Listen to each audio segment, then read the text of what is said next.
I'm that Cyclops Guy. I'm pretty sure you can figure out why they call me that. Or not. You can find me on all of the socials, including Twitch, Kick, TikTok, Instagram, X, Facebook, and YouTube with that _Cyclops_Guy. I'm a variety streamer. I play a ton of different games, everything from Tetris to Grand Theft Auto and everything in between. Let's do this. Hey everyone, KoimiaX here. Dad by day, gamer by night, sometime streamer, aka old man. I give the hot takes here at Garbage In, Garbage Out that nobody has asked for. I am a variety streamer that has been streaming for 13 years now.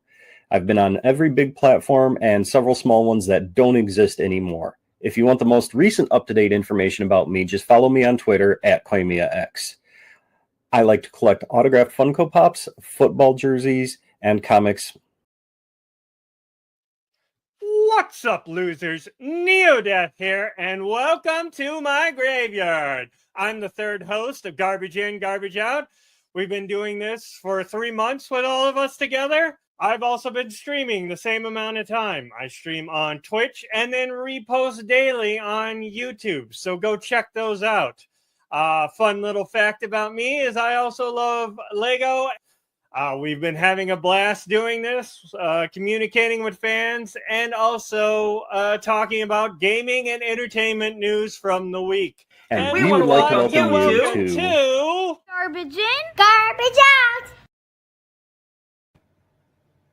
That's an awesome intro. No, what's with the skeleton there? Oh, sorry. Get out of here. Get out of here. Yeah. We got things to do. I Anyway. forgot I had that thing from a while ago, so I was like, I'm going to use that. Yeah, I know we're a little late getting started. It's let's just blame Koimia. Okay. Or no. Good to see we found our eye. We hate it when we lose that. Fine. There you go. Yeah, I was out last week. It was my wife and I. It was our anniversary. It was so we do anniversary because those don't come every year or something. Yeah, whatever. Now we decided to go to Koimia's favorite place. Actually, we went to Buc-ee's. I've never been. Sorry for your loss. Well, whatever. If they come to Wisconsin, they are going to give Quick Trip a run for their money. But then again, you could always just jump ship and go get a job there. They have benefits and excellent play. They're trying to come to Wisconsin, and it ain't happening. The town that they want to be built in is fighting it. And they wanted to go to Madison. Yeah, and Madison said no. DeForest. And so DeForest. And DeForest, the town is like fighting it because the amount of money and foot traffic to just build the damn thing, the town doesn't want it. So yeah, it would bring in us so much money. We got our first comment here. Wild Wolf coming in. At least he spends time with his wife. Sounds just like that, too.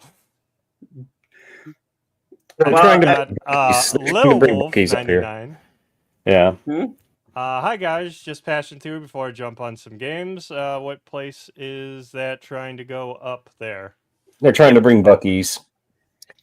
And everybody's all like, oh, it'll give Quick Trip a run for its money. And do you know how many gas stations Quick Trip has like shut down in this state alone? Like speedways don't exist anymore. Like Mobile is the only one now because I mean BP is gone pretty much. Speedway is going the way of the Buffalo. 7-Eleven doesn't even dare set foot up here. You know, like I was in Madison for 7 years, and you're mentioning gas stations that were all there. Yeah, they're pretty much gone. So my bad. It's Ill Wolf. Ill Wolf. No, it's old man. You're right. So yeah, at Bucky's, it's pretty much a gas station. It's a convenience store Disneyland. It's got it's and that's how I explained it. It's like convenience store Disneyland, but you go there and I mean they actually make experience. pretty much. I mean, they make their own beef jerky in-house right in front of you. They'll make their own sandwiches right there in front of you. They have brisket sandwiches. They'll have a 3-meat sandwich, which is like brisket and I want to say it's turkey and I want to say pulled pork. And then they have those sandwiches separate. Then they make their own fudge in-house. They make their own tacos and tortillas in-house. They'll do it all right in front of you. They've got a gift shop that's got like all kinds of Bucky stuff, and then they have like another massive gift shop in there, which is a lot like I would say kind of like a Home Goods, but like not with the clothes and stuff because they sell the Bucky shirts and stuff like that. But and then they make their own sodas, they make their own Slurpees, they make a lot of their own stuff. It's really a lot of fun to go there. It's overrated. No, whatever. You've never even been there. Wild Wolf comes back. I want to go to Bucky's so bad. Spelled wrong, but that's it. It's with this place, it's BUC-EES. And I was wondering if they go to Madison, how are they going to compete with Bucky Badger? Yeah, they're gonna get confused. It's an overrated Disneyland of a convenience store. You've never even been there. They don't even fucking cater to truckers. They won't allow truckers. No, they don't. They do not allow trucks like semis and things cannot fuel at a Buc-ee's. What? They have 127 fucking gas pumps, but they don't cater to truckers. And then Illwolf here talking about the Wish version of Quick Trip with the queue. I agree. If in areas where it's Quick Trip with a Q and it's actually spelled right, that's where you guys are known as Quick Star. Right. Yeah, exactly. It's not spelled right.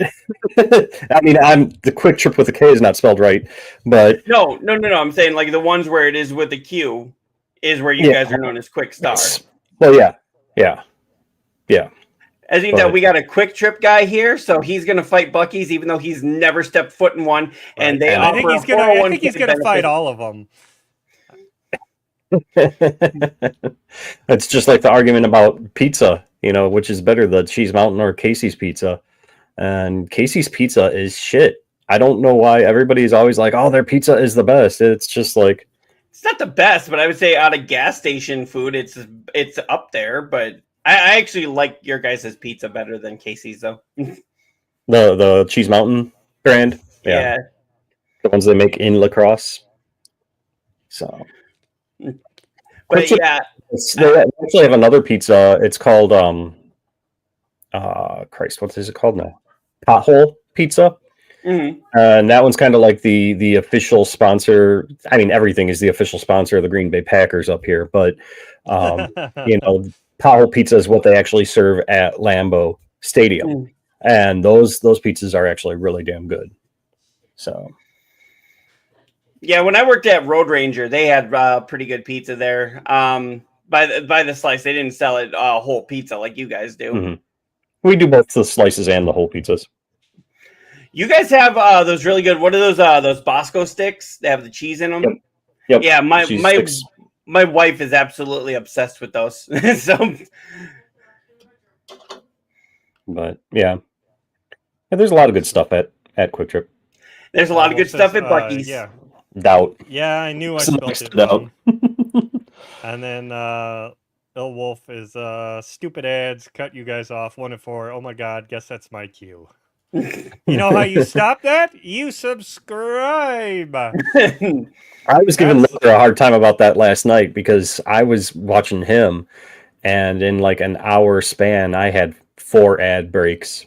I'm like, Jesus. I even told him, I'm like, Jesus Christ, dude, your ads. And he's like, I did the bare minimum of what they said, and da da da. I said, no, it's cool, get that bread, but damn, Well, So- you know, that's how you get around that. And also, we are on Spotify. If you don't want to look at these ugly mugs, you can listen to these lovely voices. Everyone calls me ma'am. Apparently, I have a woman's voice. Very feminine. Yep. Couldn't tell.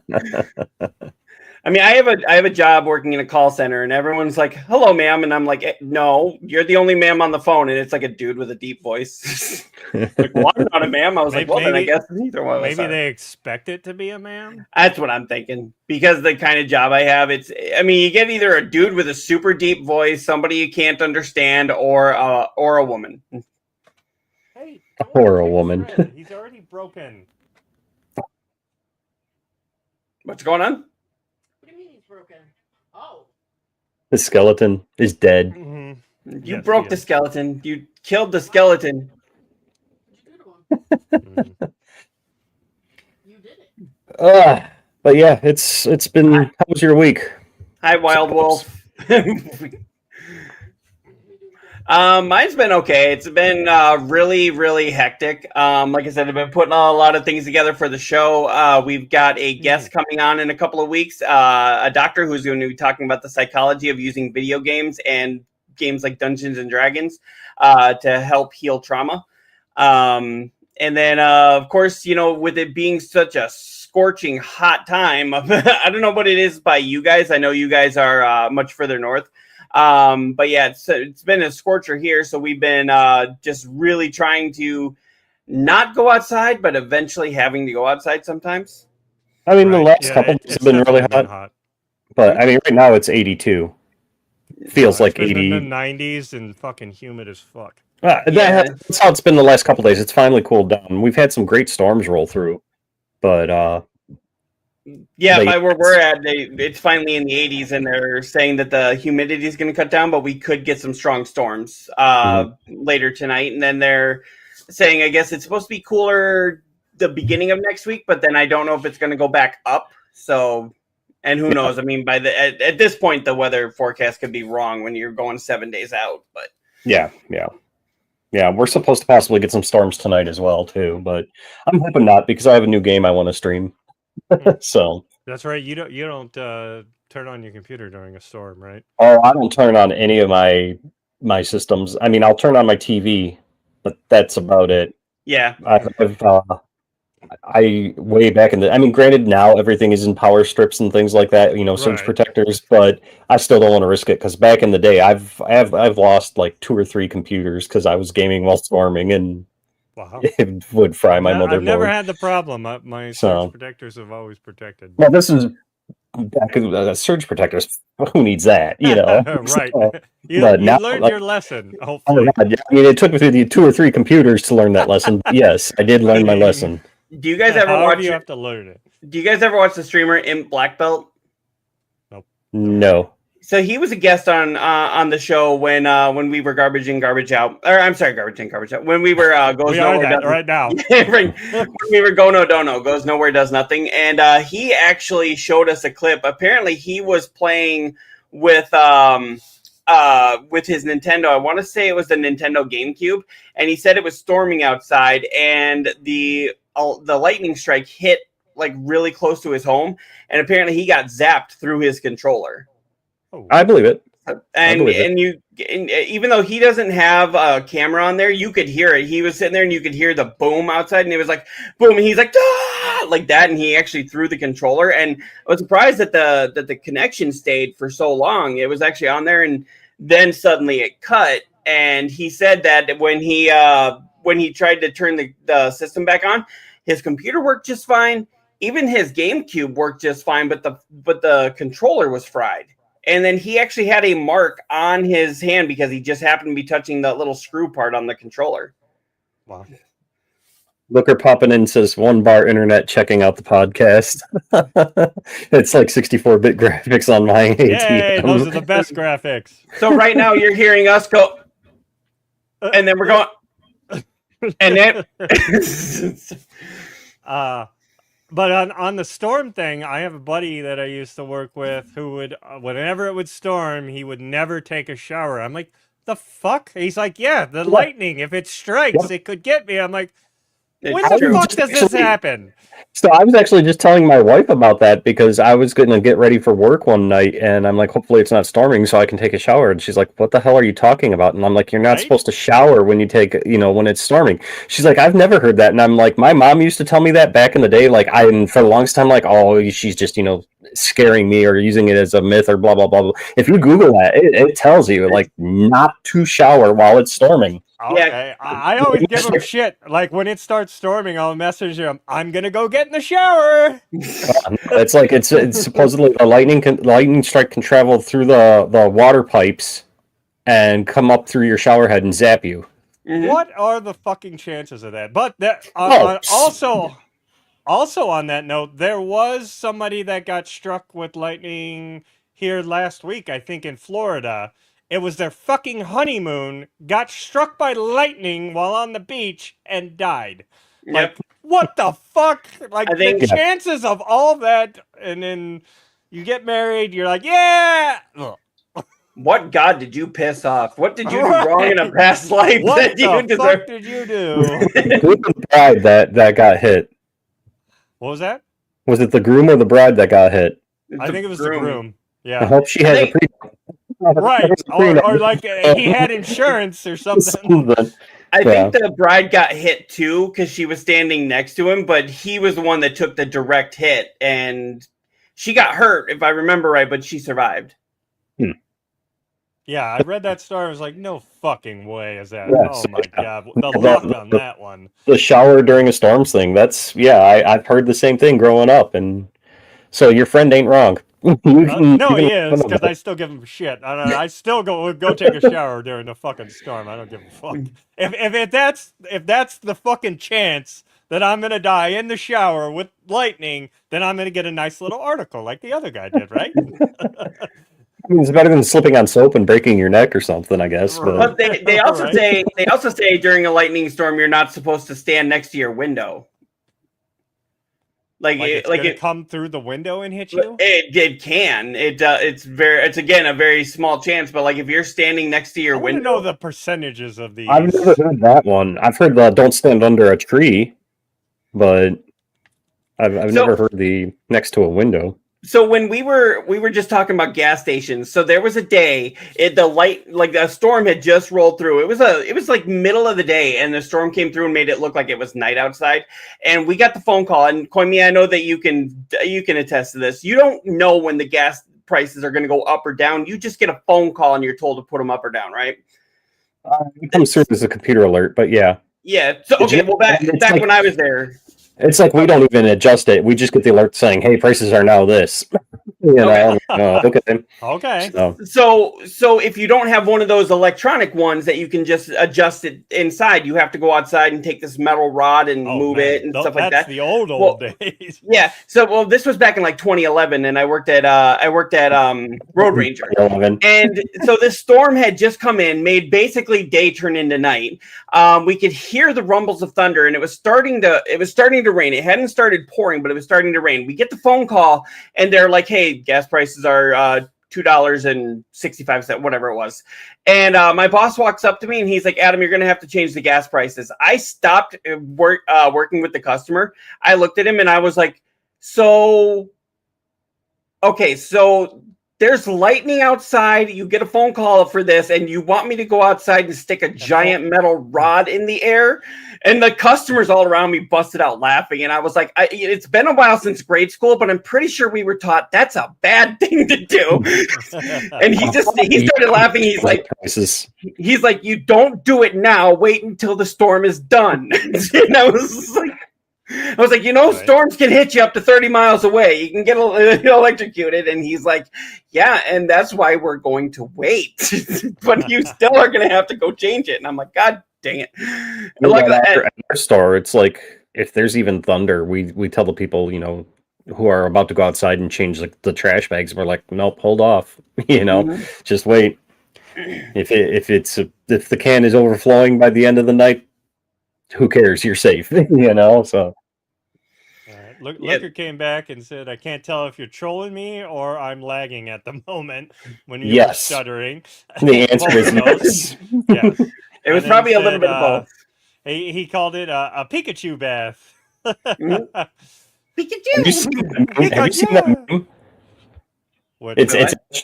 Ash hugging Pikachu in a bath, and it says Pikachu use Thunderbolt. And I'm just like, oh my god. I have So, not seen that one. Yeah, that one cracked me up. It's just Pikachu use Thunderbolt.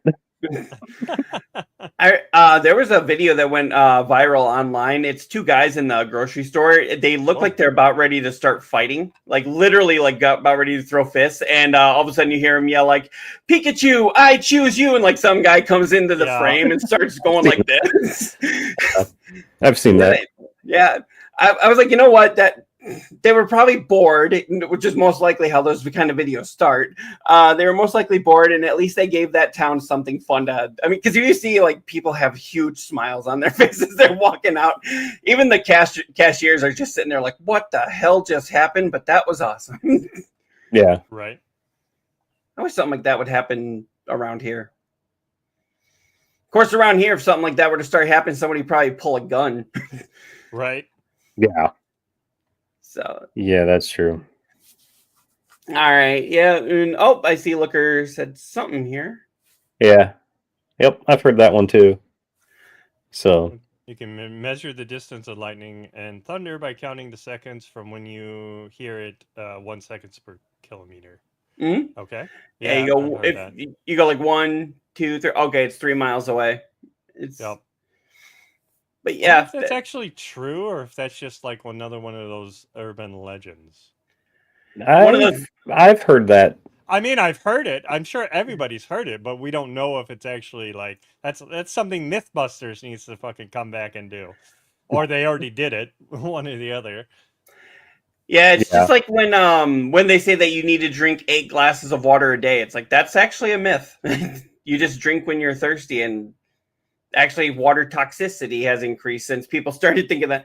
So now you're going to drink 8 bottles of water a day. But my first one. That's your first. Really, I haven't. I have a feeling that's not the first thing you've drank today. No, I've had a cup of coffee. Yeah, I just had a cup of coffee. I think I got through a big thing of water I have.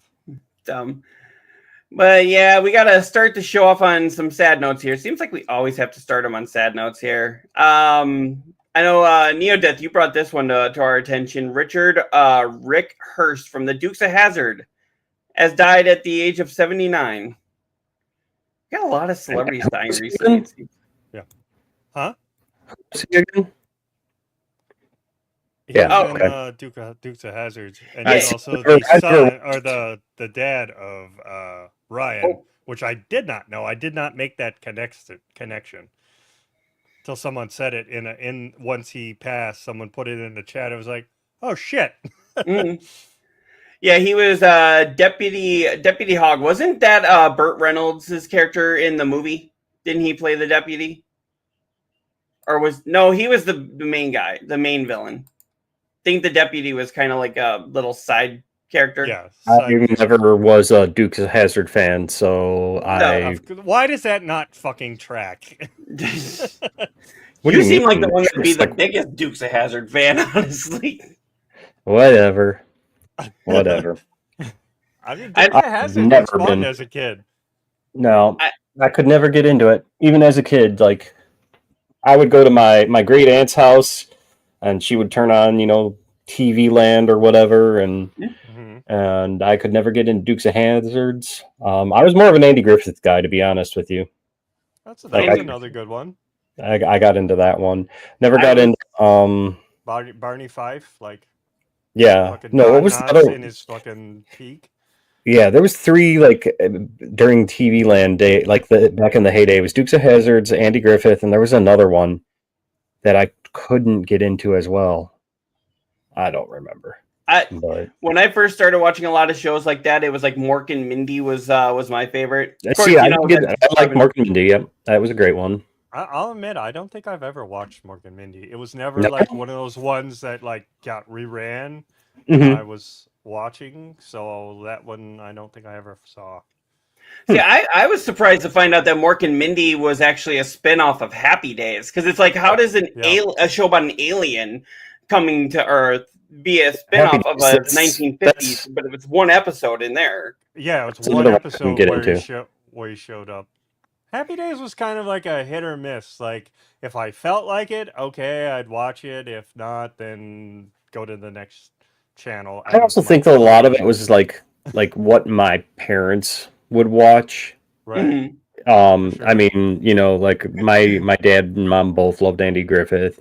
And you know, my dad, he was a huge like BBC fan, so it's like I grew up watching Benny Hill, Monty Python, you know, That's things where like comes that. from. Okay. And you know, and then as I got older, you know, back when I mean, it's still good, but back when it was peak, you know, Simpsons, Mm.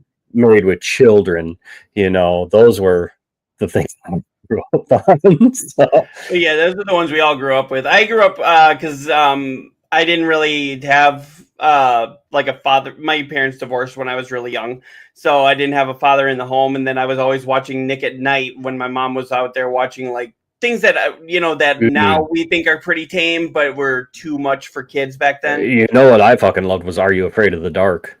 Yes, That was from day fantastic. one. Yes. That was fantastic. And you know what cracks me up is like they tried to bring Goosebumps to the television, and I'm like, this just stick with the books for Goosebumps. But Are You Afraid of the Dark is just that was fantastic. I was a Goosebumps fan too, and I actually liked the Jack Black movie that they had, you know, of several years ago. I never saw the sequel, but I did like the movie. And I okay, so you brought up Goosebumps though. Have you watched on Netflix? Have you watched the R.L. Stein Fear Street movies that they've been putting out?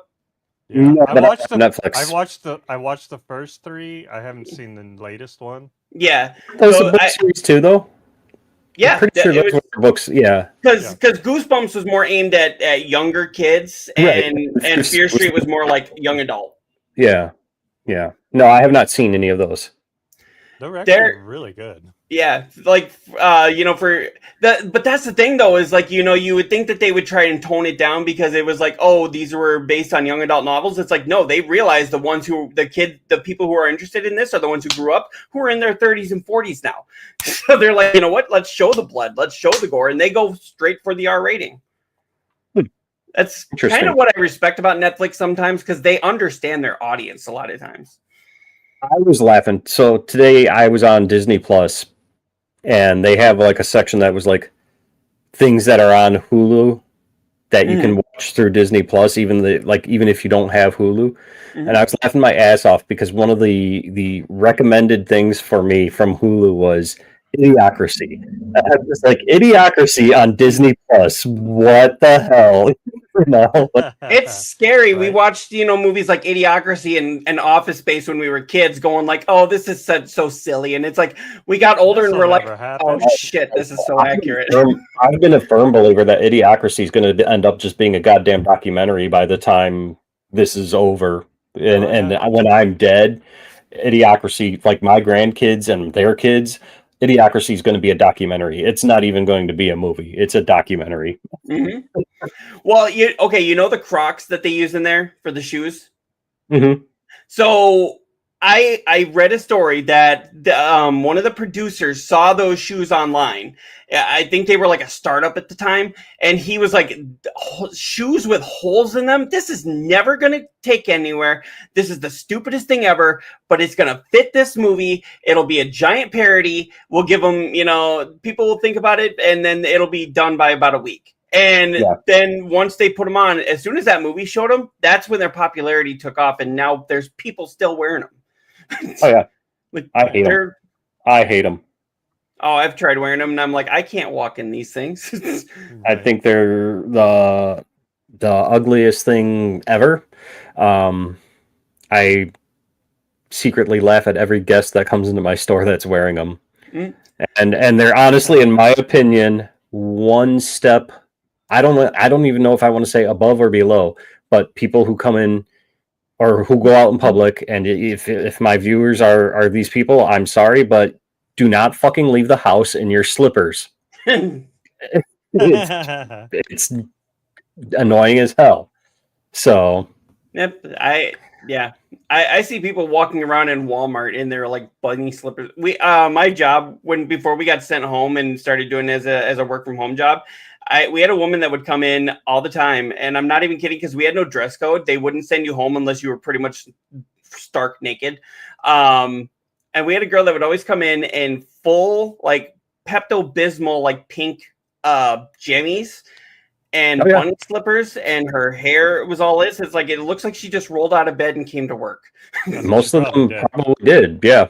No, when I used to work at Walmart, and I'd see people coming in, the shoppers. I mean, people of Walmart website was great, but yes. And it's like I've seen people they would come in like literally a tank top, boxer shorts, bathrobe, and slippers. And I'm just like, make an attempt, Jesus Christ. And sometimes even these people were coming in for job interviews. I'm like, what? No. Yeah, it's like, I'm just... You really think I'm hiring you looking like that for an interview? Right. Even though this is Walmart, like, yeah, you fit the clientele, but just, Now, having said that, when I worked at Walmart, they, everybody likes to bash that company. Rightfully so, but like they did take care of, not when I was there, they did take care of their employees, as far as like benefits and things like that. So like I said, when I was there. Right. All right. Shenanigans comes in here, and thank you, Shenanigans, for joining. They are useful for gardening, you can hose them off and leave them outside. That's about it. Crocs they're talking about. There you go. Yeah. What's the name of that use for them? Good gardening shoe. Don't you think they should be sold in the gardening section then? I mean, I'm sure there probably are pairs in the gardening section. Yes, I mean that location. I was kind of joking. I was kind of joking with my wife recently. I was like, so like you say, the Crocs should be in the gardening section. I was kind of joking with her, and ladies, I'm totally kidding here, but I told her, I said, where they should put the chocolate bars? They should put that right next to the menstruation section, and chocolate sales would go through the roof. Through the roof. It's like, don't I no disrespect, but tell me I'm wrong.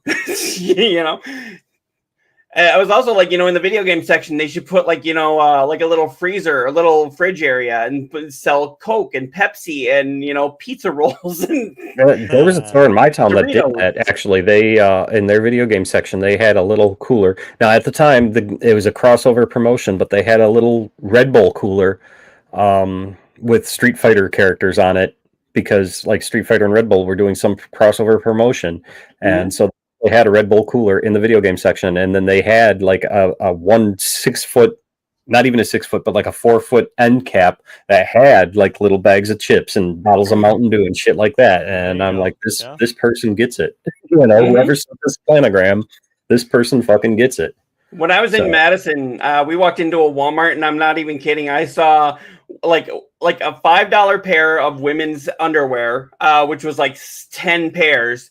And then there was a thing of Snapple, and right next to it was like cheap ass flip flops. And I was like, in what fucking universe does this planogram make sense? Well, I can't speak on Walmart's behalf for that one, but I know like Target will have that lead-in section, like when you first walk in, and they always put their lead-ins right there, and so I mean, I don't know, maybe the clientele of that Walmart is a lot of ladies who need to buy underwear. I don't know, but so if they're putting that in their lead-in section, it's obviously a hot seller or something. I put a picture on there, and I actually did a little video, and I actually put it up there, and there was guys going like, well, I like to lay around in women's panties and sandals and drink Snapple, and I was like, okay, I know a little too much about you now. Okay, go do that in the privacy of your own home. All I can think of is that like scene in that '70s show where he's like, "Panties, Donna, panties." Like, wait, how did we go from talking about Rick Hurst? Yeah, we would definitely got off track with that one. I mean, Shannon Squirrel- comes back. No idea. I just bought Temu knockoffs. Nice. Oh, okay. That's a great name, by the way, Shenanigans. All I can think of is Super Troopers. What's the name of that Shenanigans. with goofy shit on the walls? You mean Shenanigans? Oh. But yeah, so Rick Hurst, he did quite a lot. You know, of course, he was one of the main characters on Dukes of Hazzard. He did quite a lot of other stuff other than Dukes of Hazzard, but that's the main role he's known for. You know what? We have one more death to talk about, so we'll do controllers up for both of them at the end. How about that? Okay. But yep, so rest in peace to Rick Hurst. And then Koimiya, you brought this one up in our private group chat, and this one pissed me off. And you'll know why here. You'll know why here in just a second. He looks confused. I am confused. I don't remember bringing a death one up. Yeah, YouTuber Michaela Rains. I didn't bring that up. Well, one of you posted that. That might have been me. Oh, okay. I've heard about it, but yes, this was very frustrating with all this. it was online bullying, wasn't it? Here. Yep.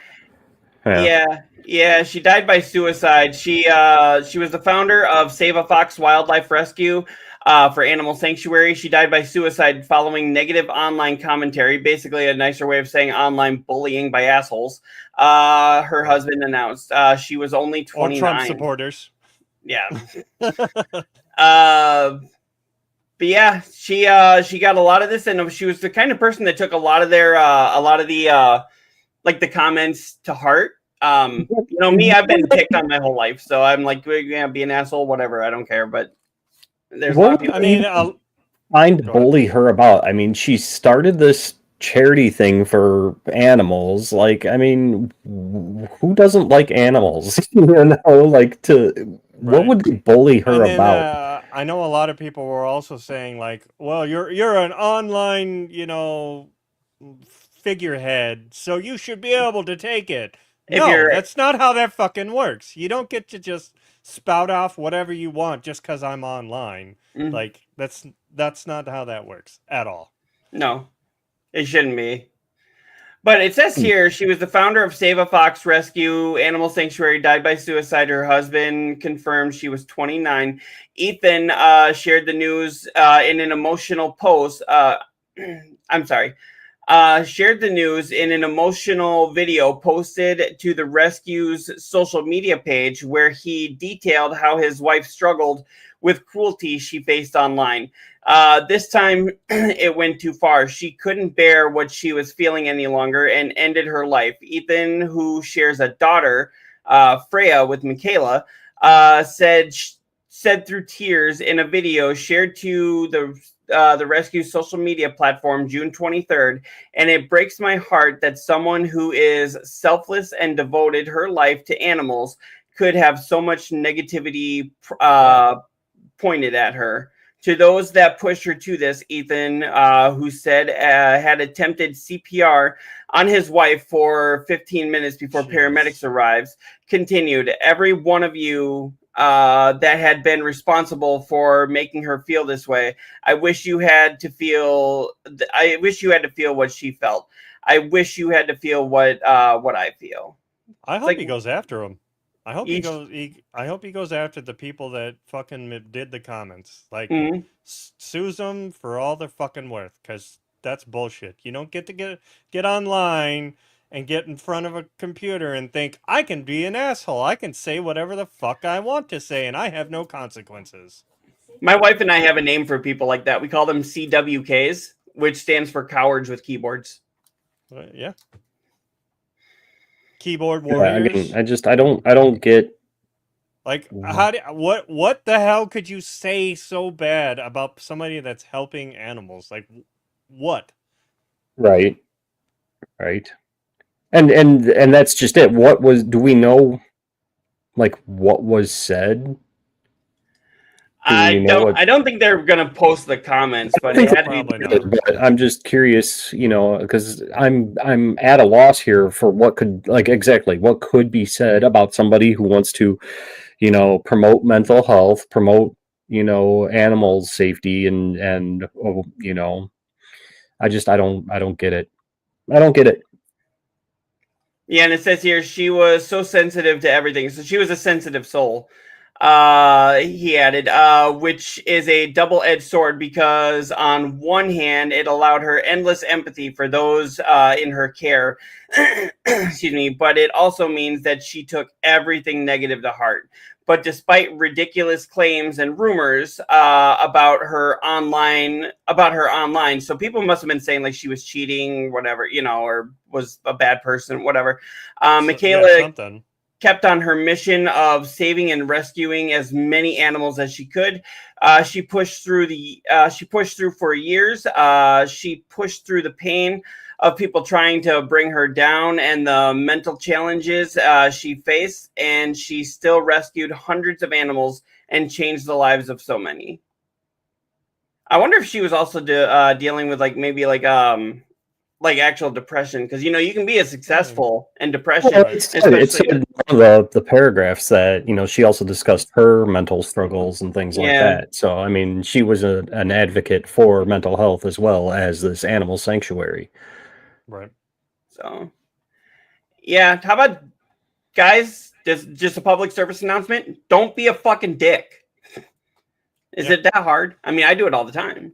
I mean, so for some people it is. They just can't keep their fucking comments to themselves. They have to, spout off or, harass whoever because they feel safe. Because they're, not in front. You wouldn't say that shit if you were in front of that person. You wouldn't say that shit. It's because they have these to hide behind. Right. So why are you hiding behind the screen now? I guess that's the downside of our society now that we're so online and everything. We've forgotten the niceties of, treating people like fucking human beings or how you want to be treated. Looks like shenanigans came in here. For some people, they are so miserable, the only way they can feel better is to make other people feel worse. Right. So, which is ridiculous. What? Those are the people that need to get punched in the face, or punched in somewhere else of their anatomy. Right. A little lower down. If you can't fucking say it to my face, then you shouldn't be putting it out there. Mm-hmm. I've actually met people before who have said bad things about me online. It was like an old high school classmate. She was trashing me online, and then when I saw her right to her face, I was like, "So what are these comments about?" And she literally went like, I was like, "Oh, you coward." We were in front of other people too, and she wouldn't say anything. I was like, "Yeah, that's what I thought." Folding James chairs are Allen really Pop. nice. Yeah. Folding chairs are really nice. Give them the people's elbow. With the clown shoes, really? No. The Jay and Silent Bob. Did you say, and I quote, "They're fucking clown shoes"? Yeah. God! Oh yeah, from Jay and Silent Bob Strike Back. When they go to each individual person's house and beat you are gonna pay. You are the ones who are the ball lickers. I used to have that whole thing memorized. Mm-hmm. Yeah, I can't wait for. Did his latest movie, the 4:30 movie, ever come out? I've never saw it go in theaters. It came out in theaters, but it was very short lived. I don't know if it's streaming yet because it came and went. And now the big thing is the whole Dogma, since he got the rights back for that. So which means 4K resolution Blu-ray. Hopefully not too long from now because Dogma's fucking hard as hell to find on DVD. It is now, but I think he's just doing a tour with it, and then they're gonna put it on DVD and Blu-ray. That's what I'm saying is hopefully soon a 4K Blu-ray. So I learned fictional characters. Am I getting through to you at all? I actually learned recently, I guess George Carlin was a person, I guess Kevin Smith was doing a stand-up, met George Carlin, and then told George Carlin about the role that he had in mind for him.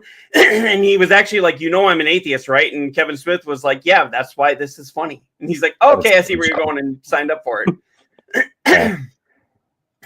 And I guess for Chris Rock's character, they originally had Samuel L. Jackson in mind for it. I just don't see that. I don't think see would it. have worked it. But apparently Chris Rock knew about this role and lobbied for it. So I was like, oh, There okay. you go. So he actually wanted it, and I guess the only way they got Alan Rickman was he had Alan Rickman in mind when he was writing the role, but he's like, we'll never get this guy. We'll never get Hans Gruber to take it. And then it turned out that Alan Rickman was a big fan of Chasing Amy, and said, yeah, I want to work with him, and didn't even care what the script was, just said yes. Chasing Amy is actually one of my favorite Kevin Smith films. So That is a good one. You know, it's fantastic.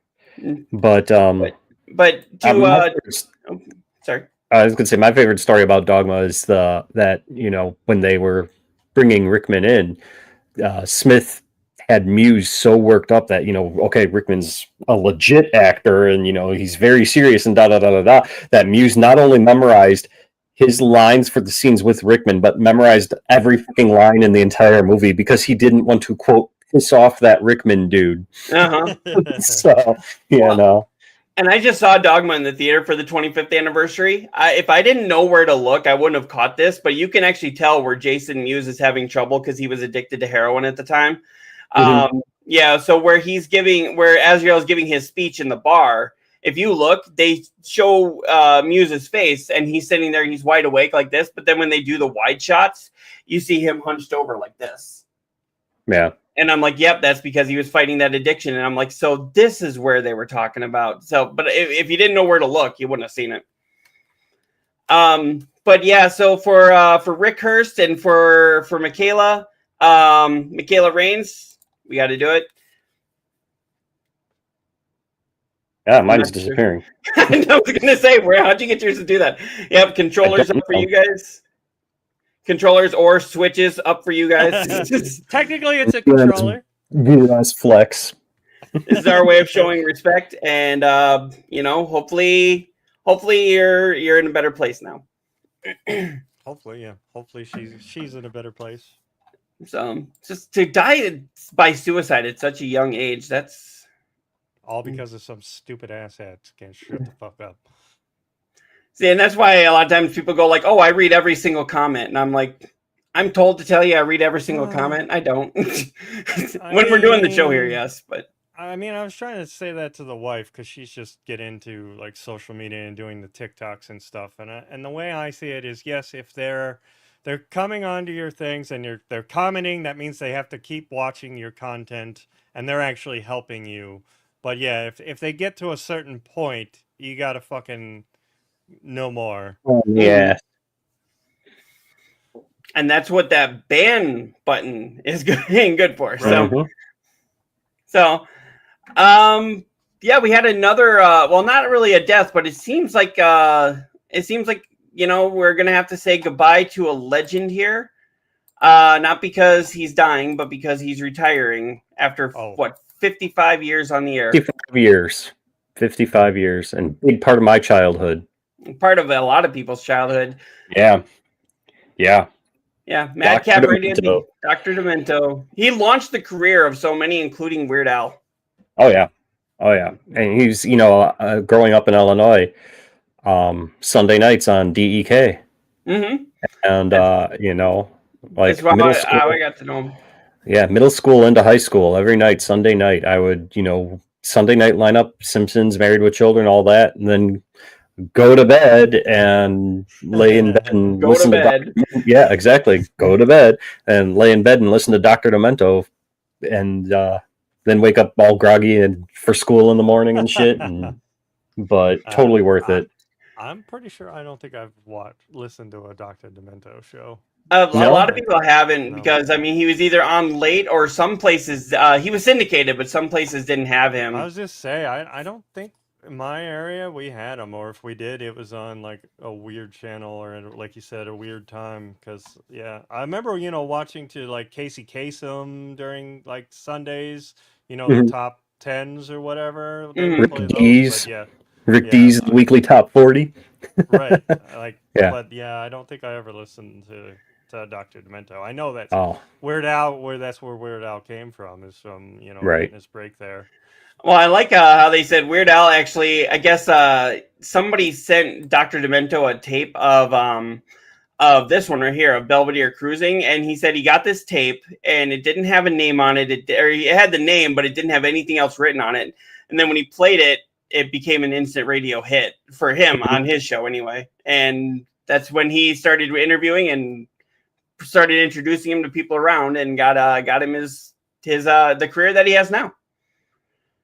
Man, I would love to go see his show. I watched like a reel of him starting his show and doing tacky, and I was like, oh man, that would be so awesome.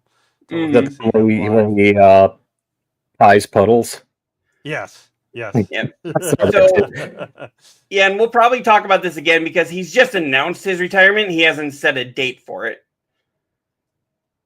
I Oh. thought he did.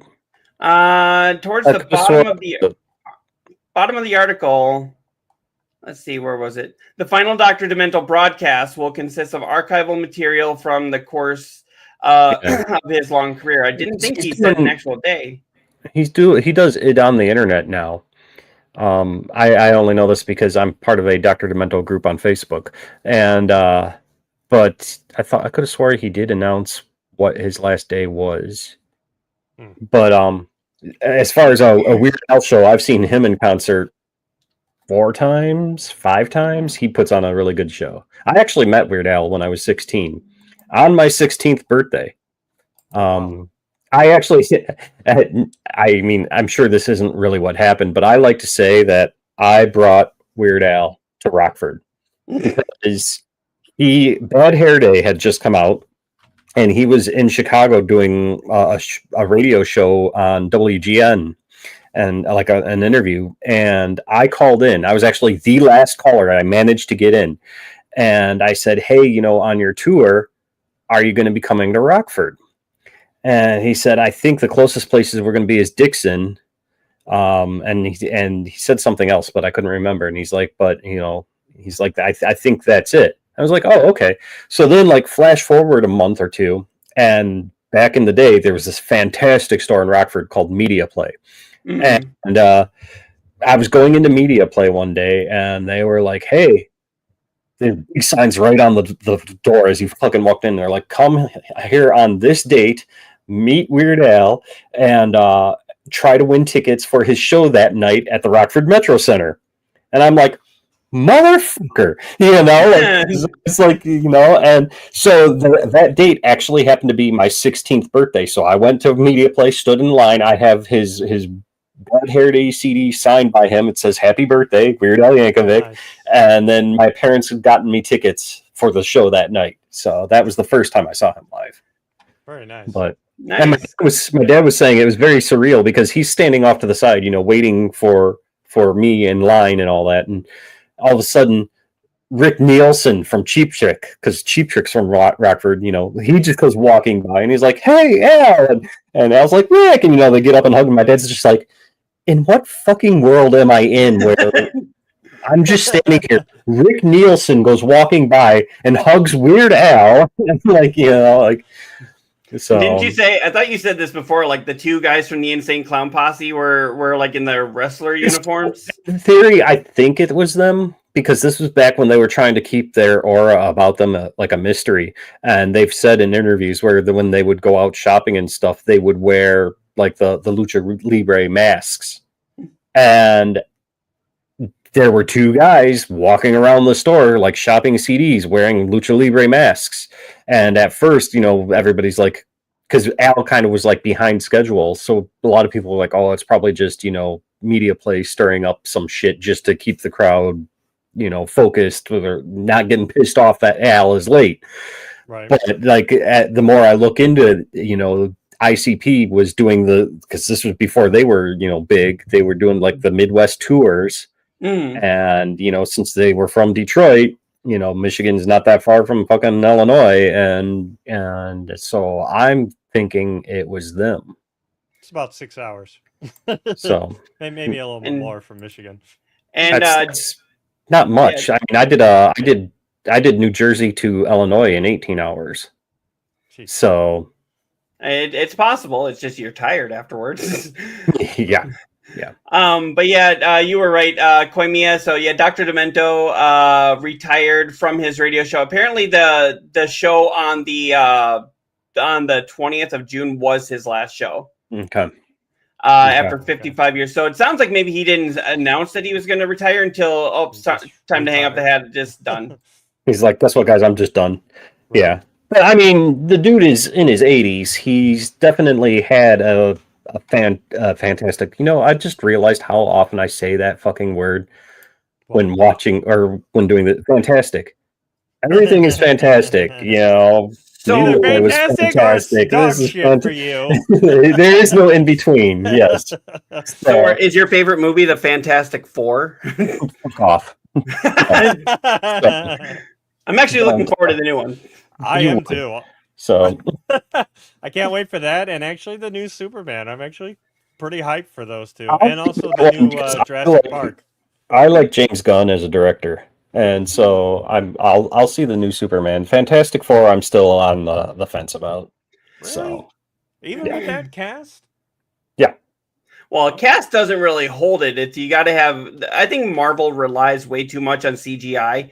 But at the same time, I kind of understand why they need to. Have to? Well, I mean, you can do some practical effects, but at the same time, it's like to get the two of them sitting there, talking to each other. It's like, oh, they were never talking to each other; they were doing CGI, you know. But I don't know. I'm looking forward to that, though. I actually might be one of the few people who really enjoyed Thunderbolts. I haven't seen that one yet. It was actually really good. It was just so funny and out of you're like, wait, this is just. I'm having a good time. Like out of nowhere, you didn't think you were gonna be having that much fun. Honestly, and then the reveal at the end, like you're like, oh fuck, that's awesome. I mean, I just finally got around to watching the newest Captain America with Red Hulk. So you know, I'm fucking behind as all hell. Well, my thing was like they put so much advertising into that one because I couldn't walk 2 feet without seeing an advertisement for the new Captain America. But then I didn't see like a lot of ads for Thunderbolts until like 2 or 3 weeks before it was ready to come out. And I was like, that was intentional because I mean, MCU, let's admit it, has been really hit or miss the last couple films. And so, for sure. You know, they probably wanted to play They probably wanted to play the Thunderbolts card close to their vest, and you know, not it's not like you hear Thunderbolts and you go, oh, that's this, and this guy. You're like, who the fuck are these people besides Bucky? Right. It's just like when they did. It's just like when they did Guardians of the Galaxy. I was like, who the fuck are the Guardians of the Galaxy? Right. But I've never heard of them. Chris Pratt looks funny, and I know this movie actually looks really good. And then we got into it, and it was like, oh my god, this is actually really, really good. You know, but that was back when Marvel couldn't do anything wrong. Now they do about half the stuff. See, and I haven't watched. I've heard mixed things. I haven't watched the first 3 episodes of Ironheart yet. So, and to be fair, I haven't even seen the second Black Panther. So I did not watch that one either. I saw it, which I guess is where they actually introduce Ironheart. You know, so it's like they do, and it's one of those where they pay. They do a really good job of showing why Chadwick Boseman isn't there anymore. So they kill off his character, and I'm not giving anything away because this was in the trailers and everything. But they kill off his character, and they do it in a way that actually mirrors how he died in real life. And then you see the cast there crying and going like he is no more. And it's like, then that's how they start the movie. And then they do the Marvel stuff. And then it says like, rest in peace, Chadwick Boseman. And it's like, great. So, start the movie by making the audience cry. And it's just like what they did when Stan Lee died. Remember they started it like, rest in peace, Stan Lee, father or whatever. And I was like, why do you got to start this by making the audience cry? You're supposed to get us interested, Yeah, I saw that popped up in my On This Day on Facebook a while back, like right after Stan Lee had died, and they said from now on Deadpool needs to make a cameo in every Marvel movie like Stan Lee used to. And they said, but he's even got to have like the aviator glasses and a mustache like Stan Lee's and a wig, like a cheap wig or something. But I'm like, that would be pretty awesome if they had Deadpool do that. Well, I Yes. liked in Deadpool and Wolverine how they actually got him to do a cameo. They just had his picture on the side of the bus that they were fighting on. Yeah. Yeah. And did a very slow pan to make sure it's like, see him? Like they were making sure you didn't miss him. Ah, man. That would really be fun, but at the same time, then you'd have to have him watered down for the PG-13 rating that most of the MCU is. Yeah. I mean, I'm you're sure not you can having do it, him though. coming through like flipping off the camera. You're just showing him like in the background. You're like, oh, there he is. Yep. I guess Something. I guess Deadpool was actually supposed to show up in I want to say it was, what was that one that didn't do very well? The Eternals. Which one? Yeah, Okay. the Eternals. I He was supposed to show up in that. Yeah, he was supposed to. Remember when you saw Abomination in the cage match? Just very briefly. No, I only watched that movie once, and I'm like, that was enough. Yeah, that was more than Never enough. even. That was one But- too many. Too. There was a scene. There was a scene where they were in that little bar kind of area, and you saw the cage match, and you saw Abomination show up, which was the first time he's shown up since the Incredible Hulk back in 2008. And so they were letting you know he's still there, but apparently that wasn't supposed to be Abomination to begin with. That was supposed to be Deadpool, and there wasn't supposed to be any words. It was just supposed to be Deadpool like kicking this guy's ass and then jumping through the portal. And it was supposed to be kind of a hint that the next Deadpool was going to deal with the time portals and everything like that, how it did. They just decided they thought that was too soon to bring Deadpool in, and they wanted Ryan Reynolds to properly drop in as Deadpool and make a joke. They didn't want to just show him and be like, haha, see here.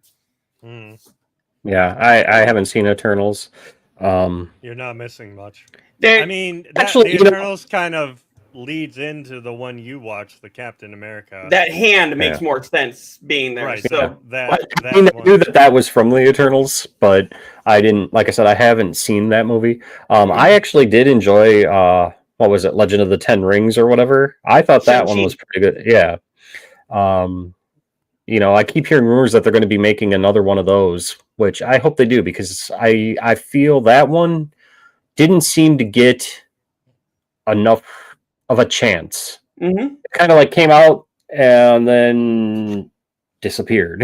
Well, everyone freaked out about it while it was out, and then all of a sudden nobody talked about it again. Yeah, and I thought that was a fantastic.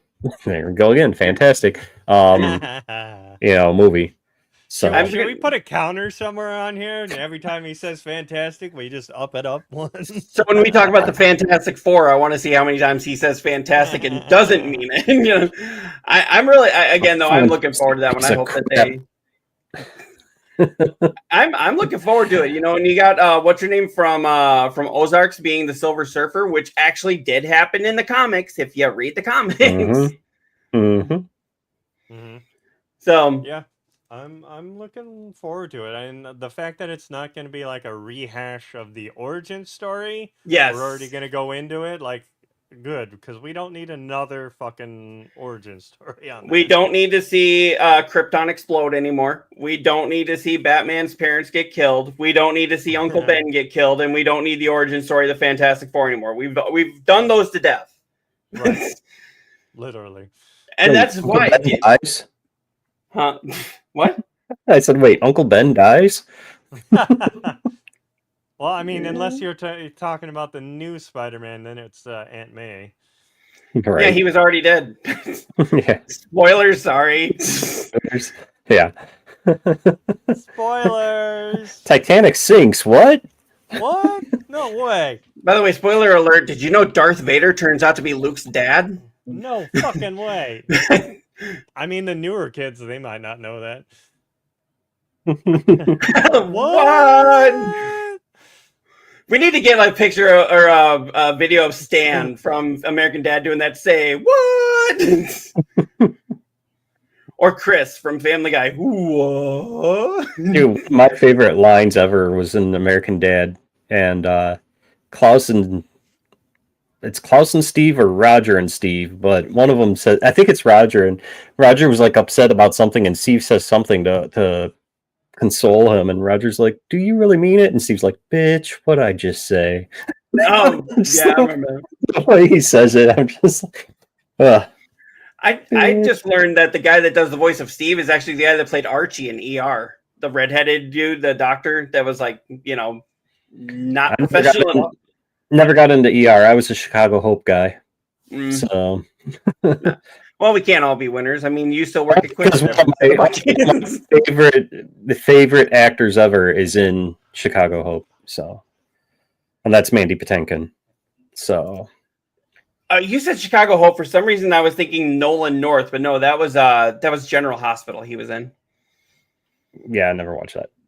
Yeah, so. General Hospital, one of those soap operas. That's actually where Nolan North, who plays Nathan Drake in the Uncharted games, I don't know if that's where he got his start, but that's where he got his big break. He played the hunky doctor in General Hospital, the one that like all the women wanted or whatever. But watch a lot of soap operas, did you?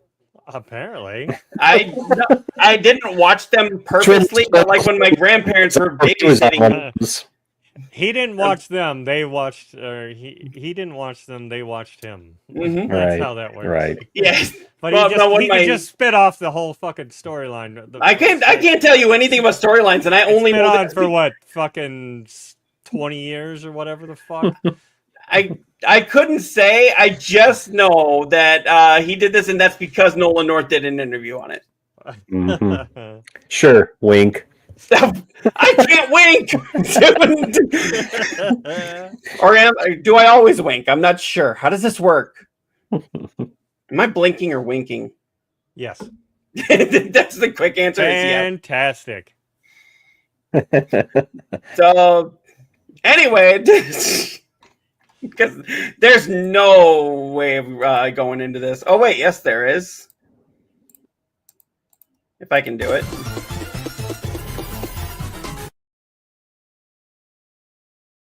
I'm glad you had that pulled right up. I was going to have to wait a second and find it. Yeah. I'm kind of on this page anyways. There you go. But yeah, South Park creators threaten legal action over interference on streaming deal. What is it with South Park? It's like getting into all kinds of legal trouble lately. I know they've had this problem. They're the ones threatening to sue. They're not being threatened. They're the ones that are threatening this time. So it's legal trouble, but it's not being brought upon them. It's them bringing it upon this Jeff guy for fucking with their contract. So, well, I thought, didn't we report a week or so ago that Warner Brothers Discovery was breaking up? Yes, and that's I think one of the reasons what this issue is because of the fact that they're breaking up. This guy's trying to find a loophole in their contract now. If I read this correctly, so because of course, yeah, Jeff Shell, the Redbird Capital executive, who will be the incoming president of Paramount if the merger with Skydance is completed, has been accused by the attorney of South Park creators Trey Parker and Matt Stone of interfering in contract negotiations with potential suitors. So I think they're trying to put this. If I read this right, they're trying to put South Park on Paramount Plus, where it's going to be an exclusive deal. And I don't know if that means it'll pull it what's on Max right now, but they were also looking at maybe putting Netflix or South Park on Netflix as well. Honestly, they're already on Paramount, but I mean, because there's they already had a deal with them, and there was there's stuff on Paramount that's not on Max, like their QAnon specials. I don't think are on Max, which are fucking funny as hell, by the way. But they had the whole COVID specials as well, which I don't believe are on Max. No, that was the thing, is they put it on Max, and then they put the specials on exclusively on Paramount, but then they cut their normal thing from 10 episodes to 7. Yeah. And then they were basically making those 3 episodes the specials and putting them on Paramount. And that's why Max and Paramount were getting pissed at each other. And that's what caused the first lawsuit. Now it's going directly to Paramount, and I think they're going to pull it off Max, but they're also trying to put it to Netflix so Netflix can get at least the episodes. I don't know about the specials, but they can get at least the episodes. Okay. Shenanigans comes in. Respect my authority. Maybe we should get that one as a soundbite on here too. I mean, That would be a good one to have on here. Should we get the South Park movie one? Like, damn shit, respect my fucking authority. Nah, you gotta have the just the respect my authority. I really From wish the that they'd make show. another actual movie. I'm gonna get- You know, if we're going South Park clips, we got to definitely get the one where I think it's Clyde or it's Butter's cousin or whatever, but it's always like Simpsons did it. Simpsons did it. You know, the one episode where Butters is trying to come up with these new ideas, and he's like, "Simpsons did it," and he keeps getting more and more tweaked out about it until he starts seeing everybody in South Park as like Simpsons characters, even. Well, we do have a few clips. We have this one. Butters, go buy World of Warcraft, install it on your computer, and join the online sensation before we all murder you. Yeah. That's a classic. What's the big deal? It doesn't hurt anybody. I actually had that. I shortened that to just it doesn't hurt anybody. But I used to have it where he was like fuck, fuckity, fuck, fuck, fuck, and that was just because we had somebody on here that was telling us we swear too much. Swear? No, I don't no fucking way. I don't fucking swear, you dipshit. But yeah, so this was just really, it's just more, I just see it as more legal trouble for South Park. I know they're not the ones being sued. They're the ones doing the suing. Suing. That's our new thing. But yeah, it's just really interesting how this cartoon from these two guys who just started with construction paper has caused so much legal issues 20 years later. Still, yeah. So, And I honestly think that they're one of the few cartoons that still, even their newer episodes are great. They keep me laughing, and you know the newer episodes of The Simpsons are hit or miss. Family Guy has gone to complete shit, and has it? South. Oh yeah. I can't dating Bonnie. I cannot get into I can't even tell you the last time I actually watched a new episode of Family Guy. Speaking of Simpsons, don't we have an article on The Simpsons also? We do have that, yes. Yeah, but while he's bringing that up, you know, and in my opinion, as far as like Family Guy, Cleveland Show, and American Dad is now where it's at. Like that shit is hilarious. I haven't seen the new episodes. Oh god, I haven't seen it since it left TBS. But didn't it just recently come back? It just came back to TBS. Yes, American Dad is great. And then I also like Bob's Burgers, and the guy who did that has another show called The Great North, with Nick Offerman as like the main dad, and that guy is hilarious. So the Great Nick North Offerman is also in Big Mouth, which just ended its run on Netflix. Ooh, that's a shame. Oh wait, no, is that Offerman or is that Kroll? That's Kroll. Oh, that's Offerman. Kroll. Offerman is in Parks and Rec. He plays what is it? Andy? No, that's Chris Pratt. I can't remember Offerman's character now, but he's great, and he makes Parks and Rec, in my opinion. That's what makes that show, is Nick Offerman. So yeah. I always get, I don't know why I always get Offerman and Kroll confused, but yeah, I know what you're saying. And Lisa Kudrow had one. Lisa Kudrow was in one just recently called Housebroken, where she played the dog. Yeah, that didn't live long, did it? It was like 2 or 3 seasons. Really? Well, it was more than I thought. See, that one was good. I actually really enjoyed that one. And then there was one that Amy Poehler was in recently called Duncantown. Yep. Duncantown was really good. I wish that was another animated one that I wish had gone much further than it did. See, I could never get into Big Mouth. No. Big Mouth is hilarious. I love it. What was that other one on Netflix? F is for Family. Fucking hated that. Oh, my wife just corrected me. It's not Duncantown, it's Duncanville. Okay. No, the other one that was on Netflix that I fucking horrible was F is for Family. That's No another one I way, that love. was fucking That was hilarious. awesome. Well, that Yeah. was pure shit. What is wrong Pure with you? shit. So, All right, I gotta you it. That's whatever KoimiaX is talking about for you. there you go. Yeah, there you go. Perfect. I'm glad that my brother got me that clip. So, but Yeah, we yeah, will no. use the hell out of that one. No, I'm sure you will. We've got that one for when you guys are rambling about something, but that one's specifically for me. I mean, Netflix has some great animated ones. I loved F is for Family. I don't care what you say. Yeah, Nope. I Shit. thought that was hilarious. Mhm. I sat down there and binged the entire thing. I think I and made it then through kept one episode, waiting. I and I kept was just waiting like, "This for is the crap." next ones. No. Crap. What about BoJack Horseman? That's a good one. I've never watched those. That's a good one. That's I've heard great things about it. That one can get pretty fucking serious at times. Like you're just like, whoa, like. Oh yeah. That's one of those the bright colors and the animator, animals and everything. It's like it makes you think it's going to be like this fun, kooky, lighthearted show, and then it's like then it hits you with like huge storylines. It's like, oh shit. Yeah, BoJack is a great one. Isn't that still on Netflix?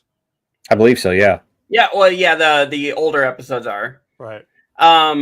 And then, okay, if you didn't like Big Mouth, I'm pretty sure you don't like Human Resources, which I thought was funny as hell. I've never even heard of that one. It's basically the monsters from Big Mouth have their own show, and it tells you like what all they're doing behind the scenes. Oh.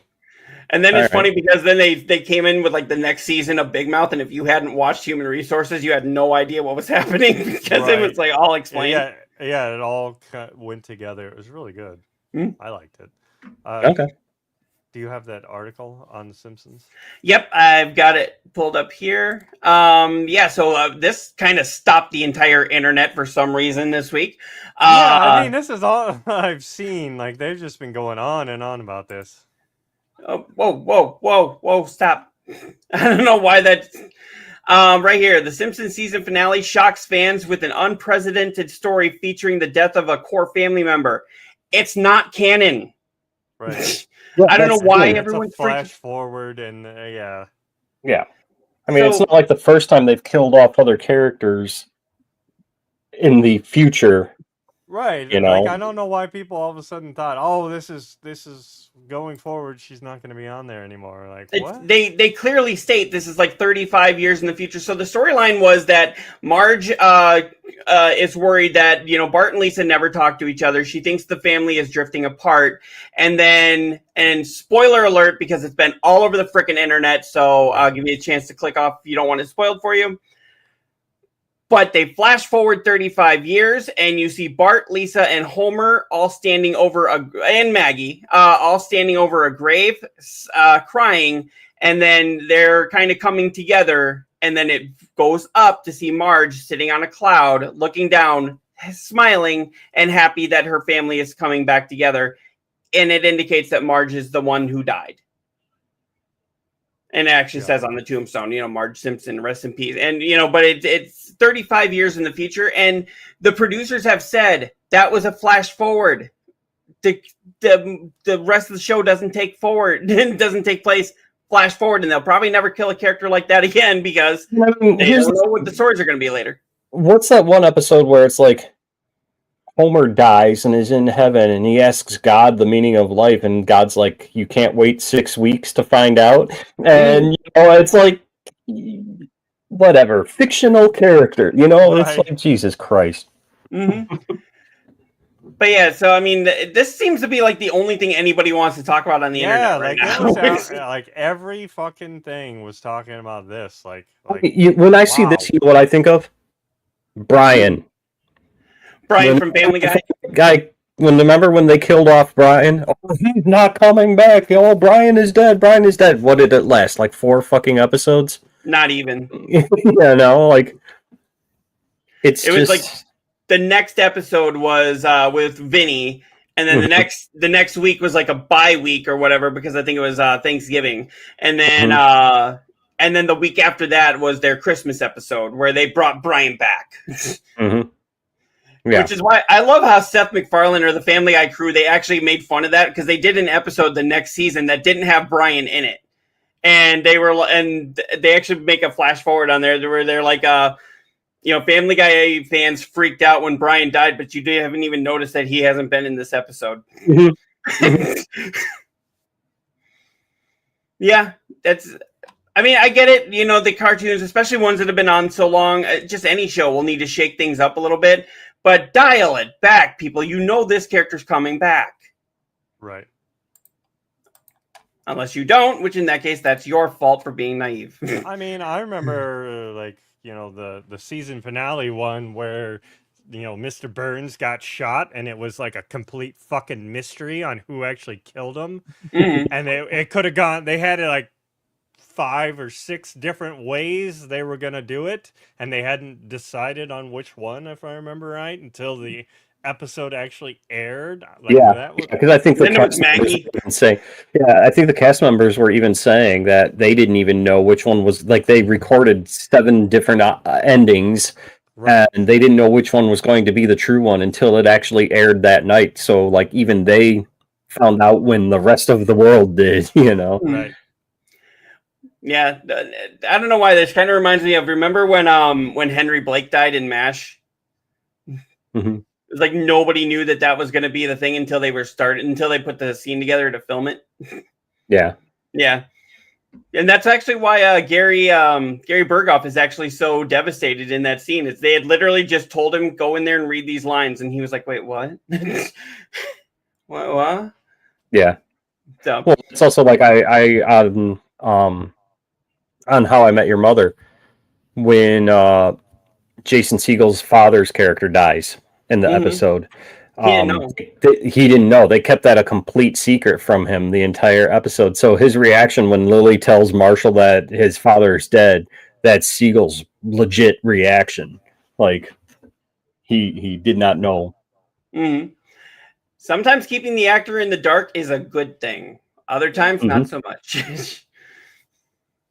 That's so we kind of joked about Star Wars, but actually Mark Hamill and George Lucas were the only ones on set that knew that Darth Vader was Luke's father. And I guess George Lucas told Mark Hamill, he's like, I know, and you know, and one of the writers knows. We're the only 3, so if it gets out, I'll know it was you. Yeah, I saw an interview with Hamill about that. That a secret. I saw an interview with Hamill about that because he does a great Harrison Ford impression. And when they were in the theaters watching it for the first time, and Hamill, Vader delivers that line. He's like, Ford looked over at me and he's like, "Hey kid, you never fucking told me that." Just like so. But don't tell Carrie. Yeah, Carrie probably would have blabbed. Then, to be honest. Yeah, that's the same. Hamill says that in the same interview. It was on some British network. What was it? Jules Holland or something? Or no? The clip that we have of the sad. Anyway, that guy. I'm pretty sure it was his show. Oh, but I don't remember. Oh no! Anyway. Yeah, that guy. It might have been him. I don't know. Maybe it is Jules Holland. It might have been. It's one of the two. I've seen the clip on Facebook several times. I learned recently that I guess Carrie Fisher and James Earl Jones had never actually met each other until they both did a cameo on The Big Bang Theory. Mm-hmm. Yeah. And it's kind of weird because you'd think that they would have shown up to conventions or met at the premieres or whatever, but they never crossed paths. So when they both did that, when they were both on set that day, apparently Carrie just walked up and she was like, "Hi, Dad," and he was like, "Hey, kid." I was like, "Wow, that's so." And they said it was such a surreal moment for the cast because none of them knew that they didn't know each other. They thought they were like old friends. Right. Yep. I also learned recently that Carrie Fisher and Mark Hamill hadn't shared a movie screen together until from Return of the Jedi. They didn't share a movie screen together until Kevin Smith's Jane Silent Bob Strike Back. And neither one of them knew that the other was in the movie when they filmed. I like movie facts, especially these fun ones. But anyway, hey, are either one of you guys just kind of moving on here? Are either one of you guys big Grand Theft Auto fans? Because I know I am. What's Grand Theft Auto? Really? It's actually an old movie that was directed by Ron Howard. And I'm not even kidding with that. That's actually an old movie directed by Ron Howard. Yeah, Grand Theft Auto. Grand Theft Auto 5, the trio. So the ones who played Franklin, Michael, and Trevor want fans to petition for one last DLC story together. And I'm saying, hell yes, we need that. And I want like a substantial single player DLC for that, but we'll probably get it in multiplayer. Meh. I mean, Yeah, I mean that game's they beat 5 to death. old. Right. They don't. If they did that now, I think you'd definitely be like that'd be like a cash. You're just going for the money then. Like leave it the fuck alone, let it go die or whatever it wants to do, and give us 6. Do you think that the main three, because all three of them in the canon ending survive Grand Theft Auto 5's ending, do you think that they should bring these three back in a DLC for Grand Theft Auto 6? Now that they could do, yeah, that would be fun to have their characters show up in 6. So. Like maybe have them travel to Vice City? It depends on what the timeline is, because I mean, the original Vice City was in the 80s. Yeah. But that's not this one. No, this one's like current day. But what year was 5? That was 2013. So that was modern day for its time. So that was like 2012, 2013. So you could still bring them in. You could age them up. Make them a little older and bring them in. Have them give Here's the thing. Advice or something. I would be up for them making a cameo, if it's not like just shoehorned into the game. Like, hey, here's these three. You remember them? Right. If it was. I mean, you have to do it right, not just like you said, just bring them in. If it was a legit part of the story or something. Sorry. I mean, there is the right way to do it. They did that with the substantial story DLC for 4. They were able to bring in Nico Bellic, and but they did that by really the ones that they followed when they did the Lost and Damned, and then they did the Ballad of Gay Tony. They were running those DLCs, running them simultaneously as they were running the story. So anytime you saw Nico in one of their missions, it was actually kind of the mission from another person's viewpoint. You could do it like that, or you could go, where they have to record original dialogue and, hey, we're all in Vice City for some reason. I was gonna say, I would hope it would be original dialogue, so you have to bring them back, you have to pay them, not just, we're just going to reuse these lines, and here they are. Yeah. That would definitely, like he said, that would be cheating it. And did we have another comment? Shenanigans had the quote from Mark Hamill. So, go ahead. Telephone, telegraph, telecarry. Yeah. Yeah. So. But yeah, I'm super excited I'm always going to be super excited for Grand Theft Auto 6. Even when Grand Theft Auto 6 comes out, that's probably all I'll be playing for like 2 months straight. I'm so fucking tired of hearing about this damn game. I mean, it better be the best fucking game ever, right? Do you think you can live up to the hype at this point? Everybody's going to fucking claim it as the best fucking game ever, and it could be. It's not going to live up to Mind's Eye. It could be Mind's Eye, and people are going to still say it's. People are going to still say it's the greatest thing ever. It's shit, look what you did. Oh, did I hurt his eye? I'm right here. Just my wife gave me lunch. I didn't want to eat on camera. Mm-hmm. So, I'm so sick and tired of hearing about it. I'm so sick and tired of hearing about Elder Scrolls 6. Are they going to show something? Are they not? Are they going to show something? Are they not? I know we have a story about that. Put the Yeah. fucking game out already. Jesus Christ. Well, I mean, think about that. How many people said put the fucking game out already when they were going to do what was that, Cyberpunk 2077? And then when they put it out, it was full of glitches and bugs and bitches and thugs.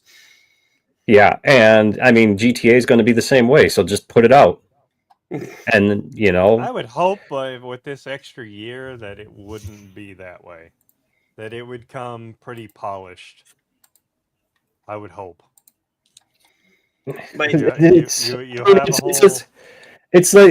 back to that whole thing of like that Beetlejuice thing that I had posted on Facebook, where Beetlejuice 2 went into production 10 fucking years ago. Oh. I mean, how long ago did GTA 6 go into production? I mean, the announcement for Elder Scrolls 6 was 8 fucking years ago. And it's like my wife said for the Beetlejuice thing. They went into production 10 years ago, and this is what they came up with?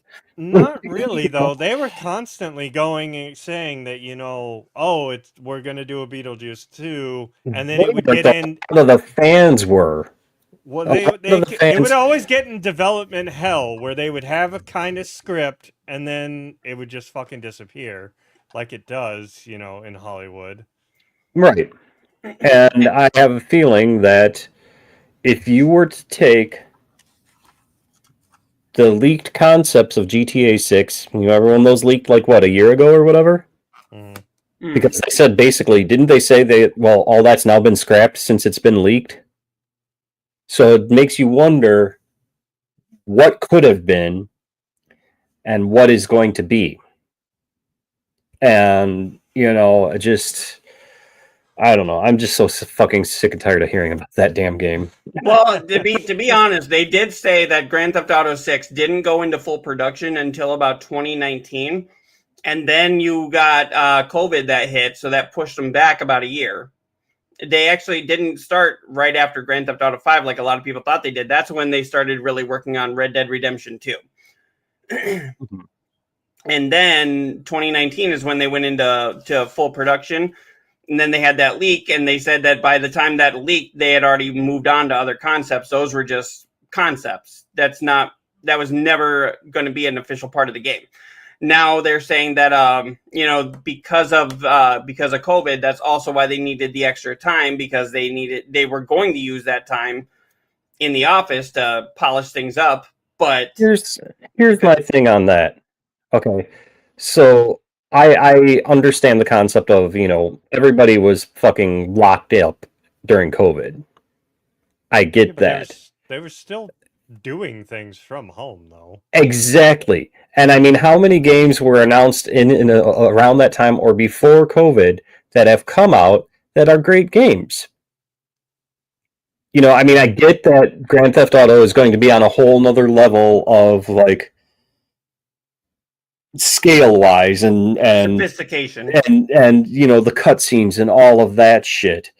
But when I see things like Clair Obscur that was done by 30 people, and it's have you played Clair Obscur? I have. No. The graphics in that game are fantastic. The voice acting, and I mean, they got big name voice actors even for this fucking game. I mean, Charlie Cox is one of the main characters, and if you don't know who that is, he plays Daredevil in the new Daredevil series and things like that. And they got the girl who plays Shadowheart in Baldur's Gate 3, because when I was playing Clair Obscur, as soon as I heard that girl, I'm like, it's Shadowheart. But and they did that. I mean, I don't know how long Clair Obscur was in production, but I mean, it had to have been at least started during COVID. So how much longer, 5 years out, how much longer can we use COVID as an excuse? Well, I don't know. I mean, depends on, like you said, Grand Theft Auto is going on a whole nother scale. Who knows what they could do from home, and who knows what they had to do in the office. Grand Theft Auto also probably has 3 to 4 times the size of people working on it like Clair Obscur had. And I honestly think Clair Obscur is going to be Game of the Year this year. I really do. And it rightfully should be. And if you got Game Pass, Cyclops, you got to fucking try Clair Obscur. It's on there. No, I have it, yeah. And it's... I've been told I need to play that one in Black Myth It's Wukong. fantastic. You know, like it's yeah. It's fantastic. It is. It is fantastic. I'm dropping the F word on that one. It's I'm gonna start a fantastic. fucking counter and have it count up every time you Start say next show. Starting next show. Get a little fucking counter. I got to figure out how to do that in here. I could do it in Streamlabs. I don't know how to do it in here. When did that little fucking subscribe now thing start popping up? I'm doing that. Okay. Like So I'm not, you could probably do the same thing with the counter. yeah, but then you'd have to have a video of each one of it, because it's just the. Gotcha. It's just an overlay that just pops it up like that, and then I just let it run until it's done. Gotcha. Okay. And then hide it again. Well, just start his at like 50 times, and it'll eventually start going up. I'll figure out how to do it. But yeah, Koimiya, you brought up Elder Scrolls 6. Yeah, apparently Elder Scrolls 6 fans are marking their calendars for the 20th of August. Yeah, the Gamescom. Yeah. So here's my thing about that. I don't think it's going to be Elder Scrolls 6. Because they just recently announced at the last Xbox thing, that new Fallout 76 DLC. I think it's going to be more about that. Mm-hmm. I think maybe that's the big announcement. No way. It's not going to be a big announcement though. They just said they're going to be making several. You know, they're making a big announcement. Yeah, but what is that? Click on that link that says Bethesda Twitter account. Let's see what the actual their actual words are, because you know the article could be saying, "Oh, they said they're making." See, that's all they say is we're returning. There's no fucking we're making a big announcement. Yeah, but I mean, you don't do that promotion and then go, well, here's a game that everybody fucking hated from the get-go and no one really plays, but here's some DLC. Yay! You don't do this and then announce Diablo for mobile. You know, well, Blizzard actually did something like that. But here's the thing about 76. Fallout 76 is actually a really great game now. And when it first came out, it was real shit. Oh, it was shit when it first came out, just like No Man's Sky was shit when it first came out. Right. Both games now are a big turnaround. I seriously think they're going to show more about that DLC. I expect maybe some Doom DLC announced. Mm-hmm. What about their new one? Isn't there a new one they're working on? It's out. The new Doom Medieval. That just came out not Doom, but aren't they working on a new LP or EP? Whatever the fuck. A new game.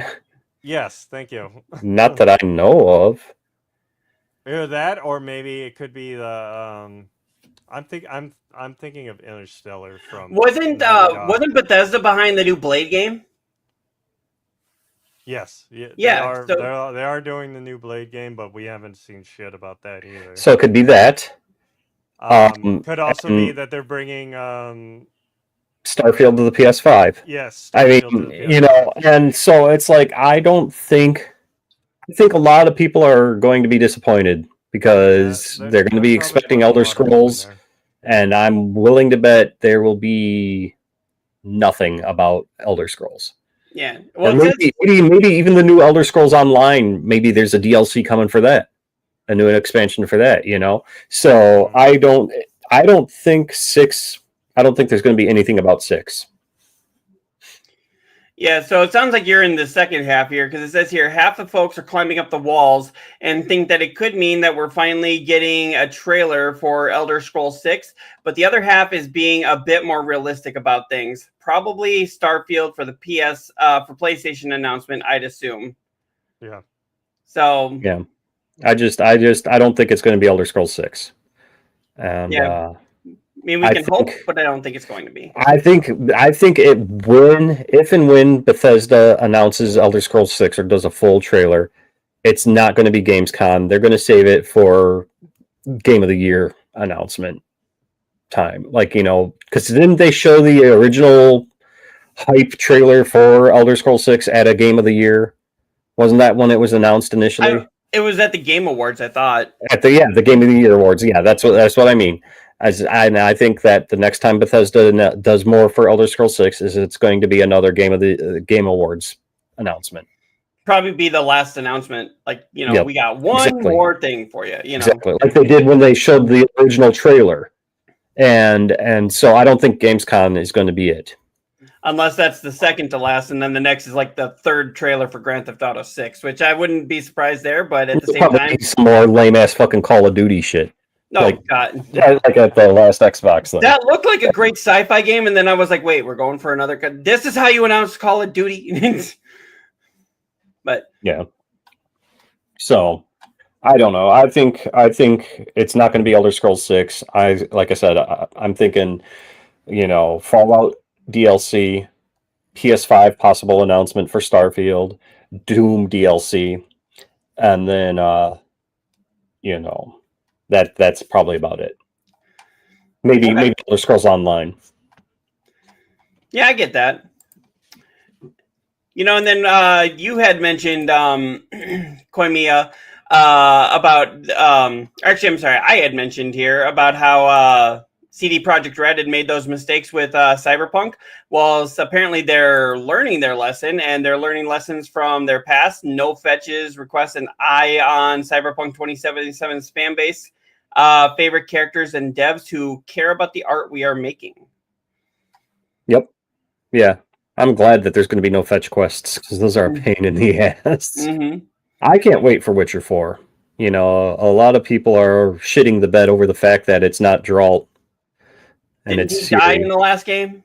Well, he didn't. I don't remember if he died, but I know he basically passed the swords on to her if you play the expansions for Witcher 3. So basically, the people bitching about it, it's like if you were actually a fan of it and actually played the last one and actually paid attention, then you'd know that why she's the Witcher in the next game. Correct. But Correct. And people just like to bitch and whine. So Because it's a woman. oh my god! That's why, to get off on that little tangent really quick. That's why I always say that if it had never existed, Metroid could not be released today. Because people, especially the way they introduced Samus in the original Nintendo game. Mm-hmm. Right. I was actually just watching a YouTube on that. Somebody was doing all of them. I think it was the Angry Gamer, I think is his name. And in the instruction manual, it even says he, and then you get to the end and it's revealed that, it's a woman. Like a strawberry colored hair and everything. Yeah. Right. Well, I remember in the same thing was in the Mario 2 instructions when they were talking about Birdo. They call Birdo a guy. Mm-hmm. Oh, yeah.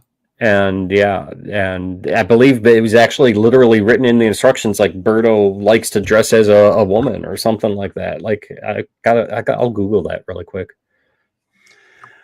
But yeah, I mean, I just remember when that first came out, so many people freaked out. And I'm talking the original Metroid, because it's like, oh, you're playing as this badass little dude, and then once it takes the helmet off, it's like the dude is a chick, and people freaked out, and then when like, oh, well, there's other things in the world, that's pretty cool. Right. You do that today, everyone freaks riot. out. Right. Mhm. They didn't burn the game and say, oh, we've got to, review bomb it and everything just because it was a woman.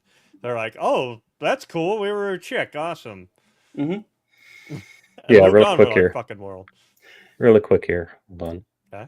That's like when you found out that Lara Croft Tomb Raider was going to be the biggest thing in the world. And it seemed like it was the older generation going like, oh, you play as a girl? And then our generation was sitting there going like, cool, it's Lara. That's from the Mario instruction manual, Mario 2. He is a girl and he spits eggs from his mouth. He'd rather be called Berdetta? Yeah. Okay. That was Mario 2 I don't remember back in the day. seeing that one. God. Yeah. So, yeah, you did that today and it'd be called woke. Yep. Right. Exactly. And that's why I said Metroid couldn't be made today if it was never made. Because the anti-woke crowd would be like, it's a woman. So. Doesn't anti-woke just mean willfully ignorant? Something like that. But either way. But yeah, did either one of you guys happen to see the reveal for the new Little Nightmares game? I didn't actually. I heard something about that. Yeah, I posted it, but I didn't actually watch the reveal. Okay. Yeah, I happened to catch the review or the rewind on it. So yeah, 2 Little Nightmares games are coming to Xbox and PlayStation later this month. This is coming from Pure Xbox. Release dates were announced today. They're going to be released on the same day. It's actually going to be 2 of them? Yeah, so there's October 10th, 2025, and there's going to be Little Nightmares 3, which we're expecting. And then there's going to be what's essentially a remaster of the original Little Nightmares game. Oh. Here's the thing. I was reading the on the PlayStation last night because I was looking at it. If you pre-order Little Nightmares 3, you will get the remaster right now. Yes. Yes. And yeah. Which I was That actually might be a thinking about reason to because do that. I'm not going to lie, I've never played any of the Little Nightmare games. I've heard nothing I think but I have. great things about them, Yeah. but I have never played them.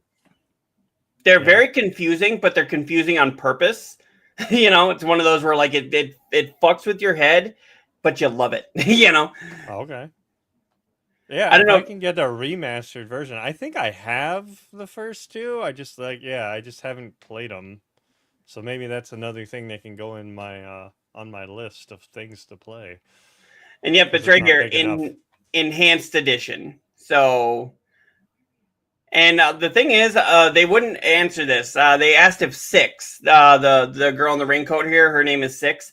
They asked if she's going to show up in Little Nightmares 3 because I mean she is the face of the game, but they would not answer. So I'm assuming she's probably there in a capacity that you're not expecting. Yeah, I'm looking at the pre-order right now. It says extra pre-order bonus. Discover the first entry of the franchise, now enhanced in stunning 4K and 60 FPS. Pre-order Little Nightmares 3 and receive Little Nightmares Enhanced Edition digitally for free, available to download and play immediately. Mm-hmm. No need to wait for its release. Are you looking at that on Xbox? No, I'm looking at it on the PlayStation Store on my app. Perfect. Then, and there's different. I will go pre-order that.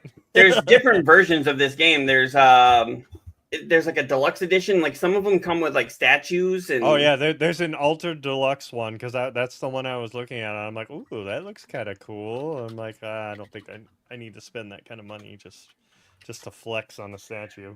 Yeah. How many different ones were there? Okay, so I know that there 3. was. Yeah. Normal, deluxe, and like ultra deluxe usually, where you get the. I'm looking at the complete edition on PS Network or on the store, and it includes Little Nightmares and Little Nightmares Secret of the Maw. Okay, so yeah, Little Nightmares 3 will have the standard edition, which is just a game. The deluxe edition, which includes the base game, Secrets of the Spiral, expansion pass, which is going to be 2 DLC chapters, Ferryman costumes and costume sets, and the Resident costume set. Then there's the Mirror edition, which will have containing everything that the deluxe edition does, plus a figurine, a metal case, physical book, and then a physical digital OST, stickers, and a branded packaging. And then there's the most expensive one, which is the premium, which is store collector's edition, including the Mirror edition content plus the enhanced music box base for the figurine. A gnome controller and a phone holder and a double-sided metal coin. That's a lot of money to pay for all that. But I mean, if you're a huge fan or if you're a collector.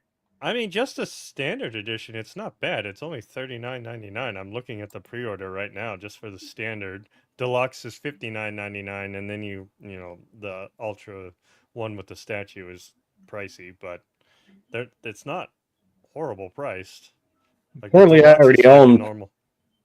Apparently, I already own part 1 and 2. Yeah, it's one of those ones. I think they gave them away at one point too. Yeah. They were one I of have the bundle. There was a bundled one of 1 and 2, and apparently because it's showing up as purchased in my account, so I'm downloading those bad boys right now. Yeah, I have both of them too, but I just never have played them. But I'd rather play this in the enhanced version. Speaking of games never played, have you started Doki Doki yet? I knew that's where you were going. No. Dude, it really messed with my head too, but you got to get through like the first 20 minutes of the game, which is nothing but reading. Yeah, that's. I mean, the whole game is nothing but reading, pretty much. But I did tell them I did tell him that in the options, if it's turned on, like when you first start the game, go into the options right away and turn off the trigger warning, because the thing will pop up before that scene happens and is like, hey, just so you know, this is coming up. So, turn that trigger warning off so that when that scene happens, you don't know. That was one of my biggest pet peeves when what was that? Silent Hill did not the Silent Hill 2 remake, but when they did a short story, that one that was like just for the PlayStation. It was like after every single chapter, it gave you trigger warnings on things. It's like, okay, we fucking get it. You're gonna traumatize us. We get it. For that reason, like. But it just kept coming up and kept coming up and kept coming up. It's like, yeah, we get it. Come on. I'm a 40-year-old man. I can play this. I pre-ordered Little Nightmares 3. All right, Junior popping in.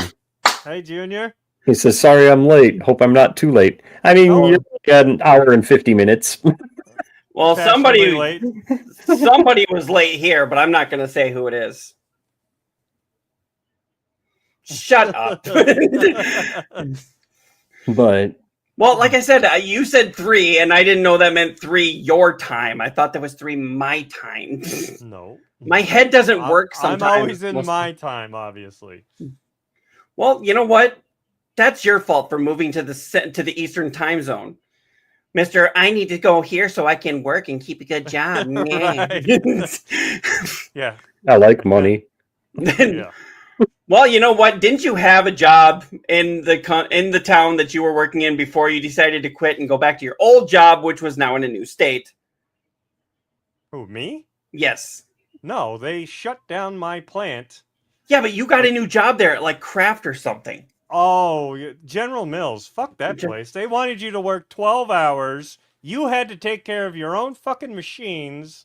Like, if it broke down, you're the one that has to fix it. And if, for the most part, unless it's something you can't figure out, I'm like, fuck that. That's what skilled labor's for. They're supposed to come and fix this shit for me. And yeah, the 12-hour days. I mean, the perks were nice because you could get, like, food that didn't make quality or whatever. Just one little thing was wrong. You could get free food. They would give you cereal every so often. So it did have perks, but no, I'm not spending 12 hours on my feet. And you couldn't listen to anything. They were really strict on that shit. So you literally just said General Mills, fuck that place. I'm pretty sure we can kiss a sponsorship from General Mills goodbye now. I don't think we're ever going to get that one. But yeah, so yeah, like I was only there for like 2 weeks. I was still in my training period. And then, Chrysler gave me the offer. They're like, well, do you want to go to Ohio to work at this plant? And we will pay for it for you to move there. I'm like, sign me up. Let's go. Where do I sign? You're right. Snoochie boochies. I just wanted to use that. I turned down a job from them too. Yeah, it's not. I remember like they offered you a job or whatever, and then like you got on there, and then like you immediately had to leave because you had a vacation planned, and then when you came back, you pretty much just said, "Well, screw you, I'm leaving." Didn't sound like they were too happy about it, but I'm like, you know what? You can't tell me you're the only person that did that. Didn't like some of your other people get a job there too, from the plant that you were at? Yeah, I mean, a lot of people did. They're still there, working there. But yeah, a lot of other people were took the offer I did. They're like, well, I'm gonna go make money and be union and all our other perks. Well, that's good. And I was telling Rachel, I was like, when we moved here where we're at now, we had nobody, and I was like, at least you had a lot of the people you moved with. You knew from the plant, so you could at least hang out with some people around there. Some people, yeah, but it's not like we we all got together and said, "Oh, hey, let's do a reunion thing." But and some of them, went to other plants too. Some of the plants in Michigan. Okay. So, I thought there was only one, like only one in that area. No, Michigan is where most of the plants or the big 3 are. but they do have some scattered about. Like, I know there's some in Tennessee for Ford. GM has some that are out there too. And then, Ohio's pretty close, so they do that. And then Okay. we had our plant, Nice. which our plant is coming back. It was in our contract that they negotiated that Belvedere plant is coming back. So I did put in for that. So when that happens, I can move back and they have to pay for it again. So I like that. You're making your company pay for your shit. I mean, I still have rights to that plant, even though it's gone. So now that Would it's coming you back, they have to send me back. want to go back to Belvedere? Yes, I put in for it. I would rather be there because at this plant that I'm at right now, it used to be its own thing. Okay, goodbye. it Sorry, used didn't mean that. it used to be its own thing. So when they got brought into the international union recently, they kind of push back and they still kind of do their own thing. They think that they do it the right way. Whereas in my old plant, I know how things are supposed to be done, and the union I'm is a not. lot stronger. I'm not talking about the plant though. I'm just talking about Belvedere in general. Yeah, I mean, I had no problem with that area. Yeah. You're not that far from, Madison. You're not that far from Chicago. You're in the middle of it all. Right. Right. I mean, kind of, where I am in Ohio, it's kind of like a little mini Rockford almost. That Okay. doesn't sound good. I mean, no. It's kind of got the same problems as Rockford. There's bad areas. I mean, you could say that about anywhere, really. True. But yeah, I mean, there's things around here. I like the area I'm in. I just hate where I work for what they do. They let management get away with too much shit, and the company does some shady shit, like making us work fucking 9 hours, 6 days a week when it's the hottest fucking week in the year. Mm. Oh, that sounds like a great idea. And then, well, you know what they're gonna do? They're gonna give us these little fucking slushy things, to help it so we don't fucking drop on the thing. So, yeah, no thanks. I mean, they figured they should keep you alive for dollar reasons, but that's about it. Yeah, let me find the meme. Where did I post it? Yep. And then Junior came in here and said, "Yeah, I turned down a job from them too." That must be from General Mills. Yeah, I think that's what you're saying. Yeah, we already talked about that. Where were you? I was here. Stuff in his face. Oh, what? My wife gave me lunch. She was nice enough to do that, and then she just happened to do it while I was live on the air. So, well, see ya. So, all right. Yeah, well, you're pulling that up here, Koimiya. What else has been going on with you guys there, in Wisconsin? Or sorry, not in Wisconsin, but up by where you guys are at. Have you guys been getting a lot of the heat that we've been getting here? There you go. In Wisconsin, yes. Okay. Yes, we have. When it's 115 in the plant, but HR needs you to go ahead and not die for legality reasons. These fucking little squeeze that, like, there's zero sugar and basically Gatorade in a little frozen thing. And yeah, you're like, okay, this is what, instead of giving us, like, that's the other thing, they're supposed to be giving us heat breaks, so you're supposed to have more time of just, sitting down and being able to drink water, go to the bathroom. And they didn't do that. They just gave us these fucking things. Mm. So it sounds like they don't care. I mean, they don't. I've literally watched people drop on the line and they just kick them to the side. Keep going. Sorry, don't die. That's too much paperwork. Right. We don't want to do that. But yeah. I actually had. Choice. I had considered getting a job at General Mills at one point, and I had just heard that they had treated their people really bad. This was before you had gotten the job there. This is when you were still in the Belvedere plant. But yeah, I had just heard how badly they treat their people, and I was like, do I really want to go into that? Yeah. I mean, there's some people, like, I've got friends that work there now, and they're still, they say they're happy. And I'm like, okay, if you're happy with those work conditions, you have at it. So, but yeah, back to the actual show. I know we just got sidetracked there. Sony facing a class action lawsuit over the PlayStation Store. Here's something I didn't see coming. The class action lawsuit has been filed against Sony in the Netherlands over the gaming giant's digital pricing tactics and alleged abuse of dominant market position, spearheaded by the, I'm not sure how to say that. Is that Mashad?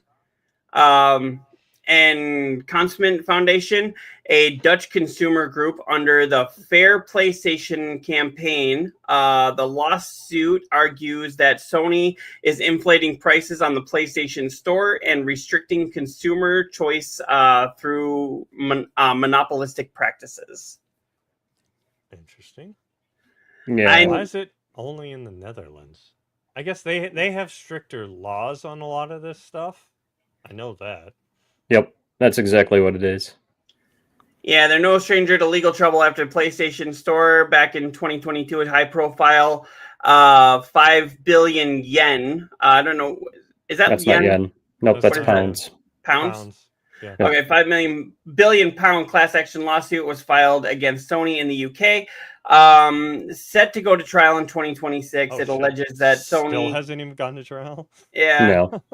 Yeah, they breached competition law by enforcing restrictive terms on developers and publishers selling games in the PlayStation Store. The Dutch lawsuit against Sony filed earlier this year builds on these accusations, but focuses specifically on the impact within the Netherlands, where PlayStation holds a whopping 80% share of the console market. See, and that right there is where I disagree with it's like, oh, we're going to claim that they have a monopoly because reasons. You know, more people own a PlayStation than an Xbox, so that's a monopoly. Well, maybe Xbox just doesn't sell in the Netherlands, that's not Sony's fault, that's Microsoft's fault. So to argue that it's a monopoly is kind of a bullshit strawman argument because of the fact that Xbox just doesn't sell there. Well, is Xbox out there, or do they just not sell well there? Because there is a difference. I'm sure they're there. I'm pretty sure that they are available in the Netherlands. Let's find out. You never know.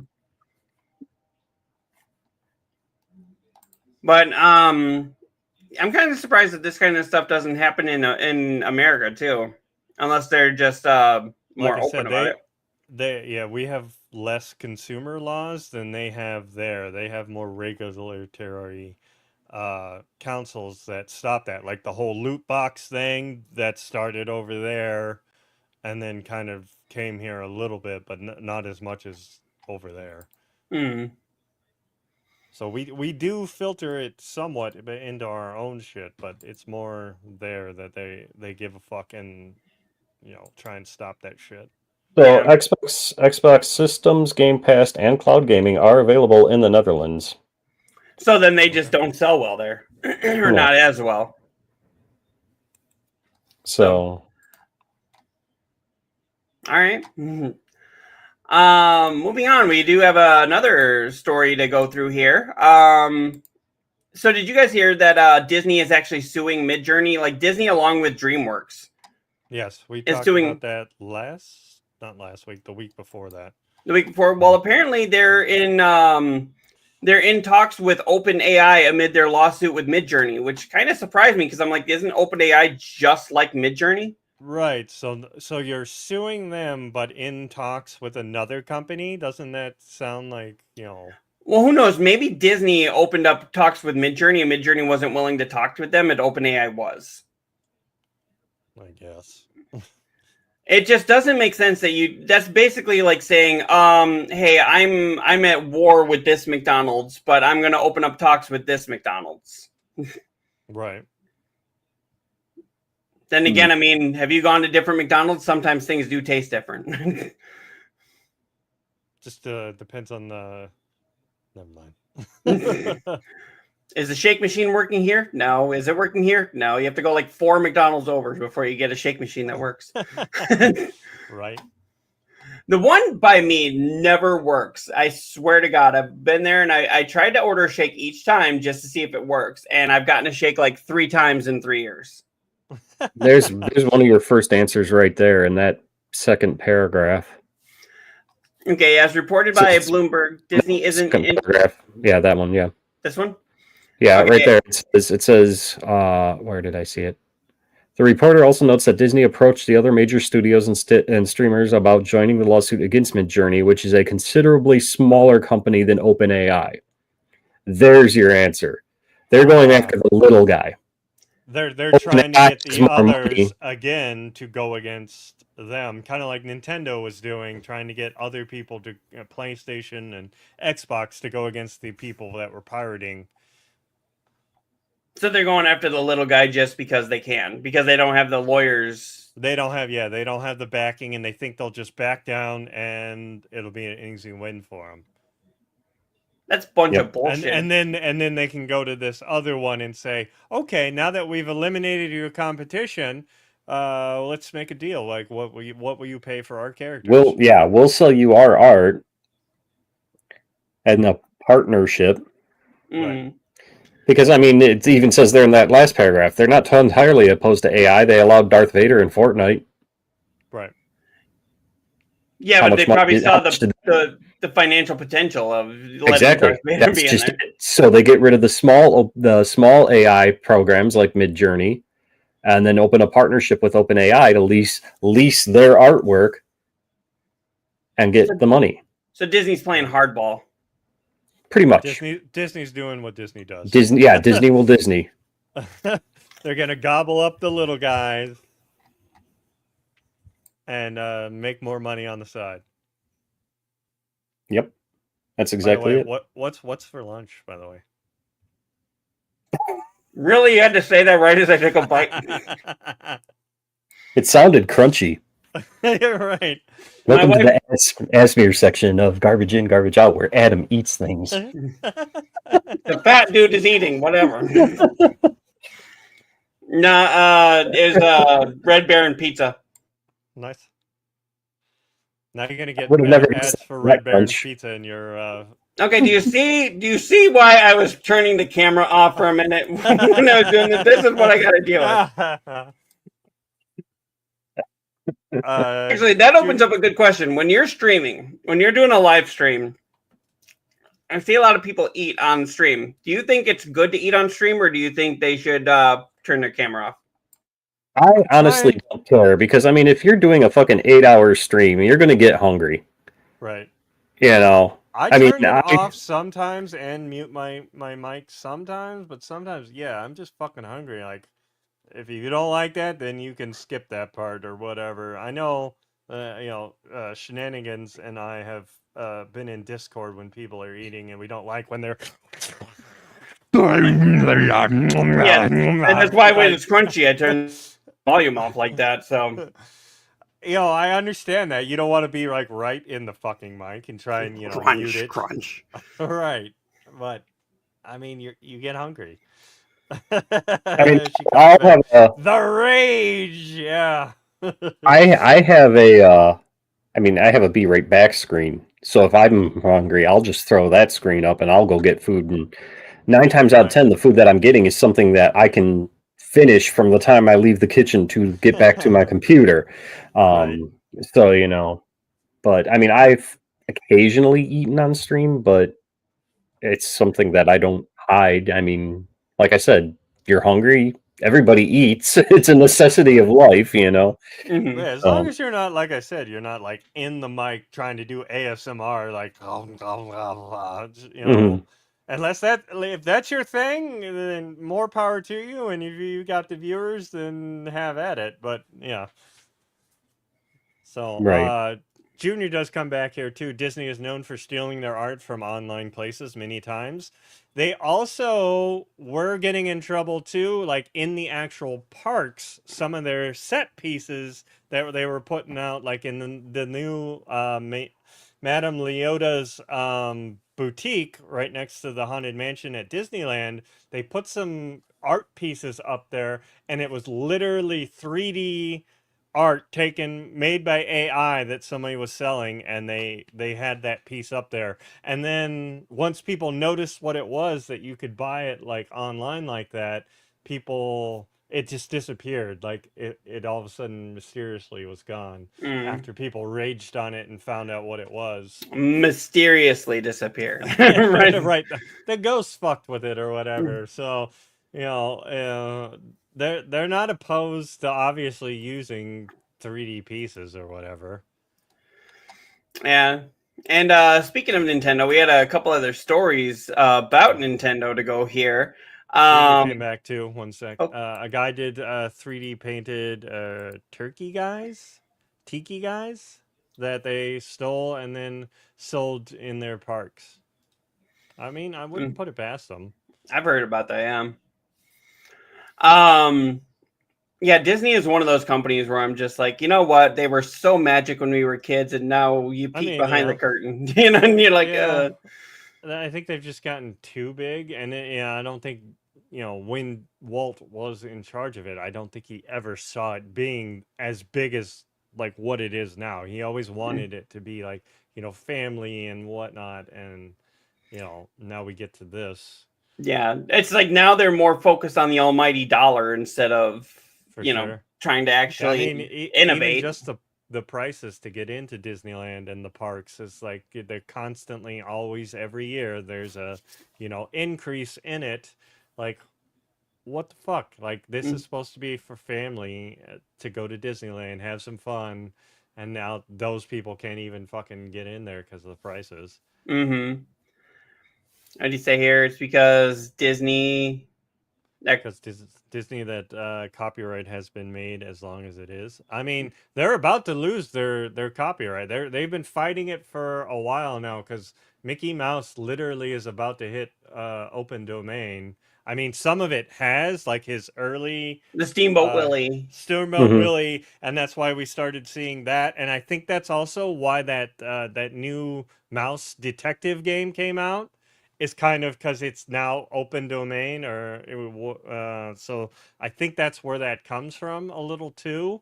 Mm-hmm. But yeah, Mickey Mouse is about to hit that, and they've been fighting it and trying to prolong it and everything, and we'll see what they come up with. So hopefully they can do something good. So yeah, Nintendo is still kind of on their apology tour, so to speak. We're sorry. But yeah, the Switch 2 owners we are deeply sorry. We're sorry. We're sorry. I love that actually goes on for like 45 seconds, but play the whole thing. Yeah, Switch 2 owners are warned against buying the console used due to Nintendo's Anti-Piracy Act. There was actually a guy that responded on our page saying like this is like the stupidest thing ever, and this is why he doesn't necessarily want a Switch. But some Switch 2 owners are warning that consumers against buying the console secondhand due to the Anti-Piracy Act.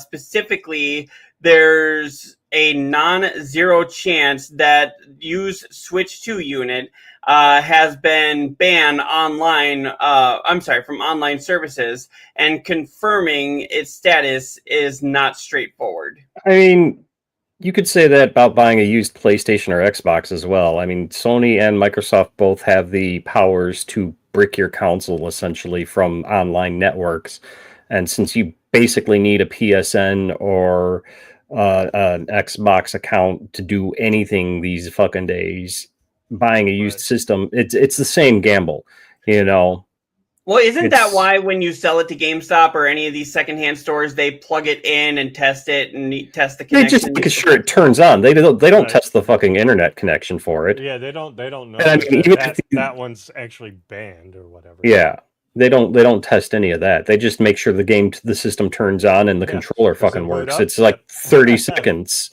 I know this because I used to work at a GameStop. They don't test it for internet bans or anything like that. And Mm. hell, I don't think they even test the disk drives does it open yet? Well, now it's all, you feed the disk into the slot. But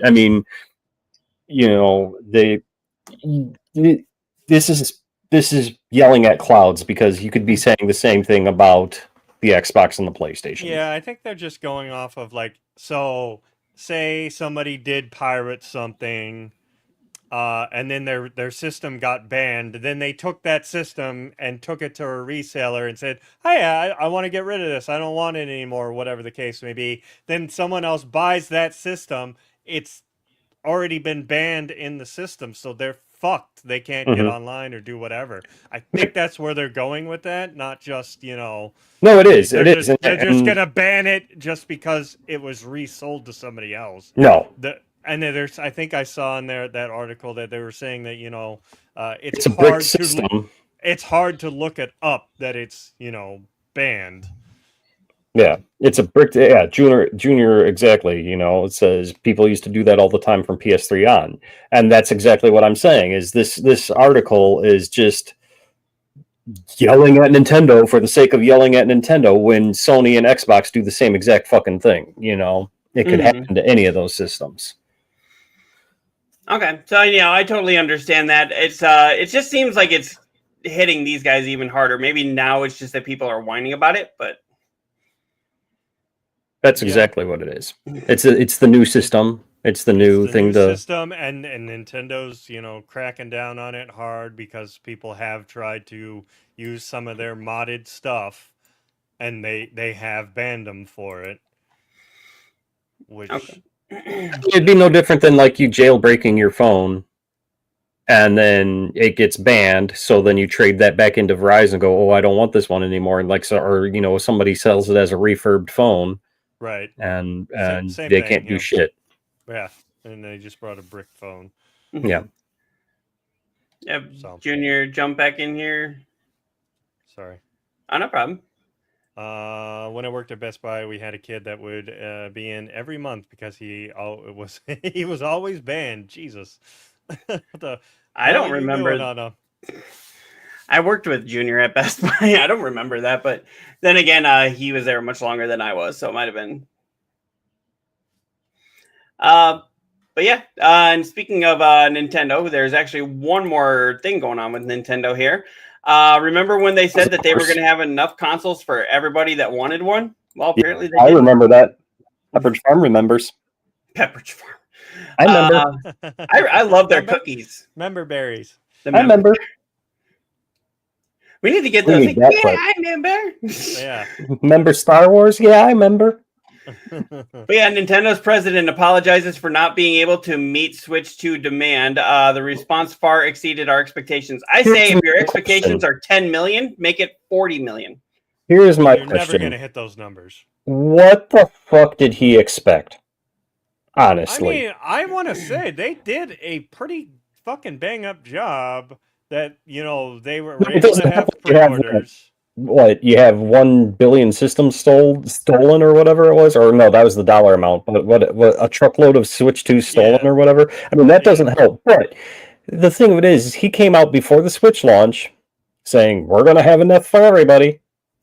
And then I think, honestly, he probably thought it wasn't going to sell that well, because when the Switch 2... I mean, we've made fun of the fucking... We ripped on it up at one side and down the other. Yeah, we were like, what the hell is this? What kind of show was this? Da, da, da. I ain't paying that fucking price for the system. So he probably expected the people to not buy it, and then that there would be enough. Right. But at the same time, it's fucking Nintendo. People are going to buy that shit. I mean, they've still done good. It's like the fastest selling console, I believe. They've done 3.5 million in its first month. That's unfucking heard of. So they've done a good job keeping up with it, and you can still kind of find it in stores. I've seen it. I haven't personally seen it. I've seen pictures where it's still out and about. They're still getting some in. I'm sure it's easier to find than the PS5 was when that launched. The PS5 was ridiculous. That was a shit show. I mean, I want to say they've lived up to some of their things. Yeah, not it's not like everybody can just go in the store and immediately get it all the fucking time. Cyclops, might be that's your screen, right? Huh? That's your screen you're sharing? Yeah.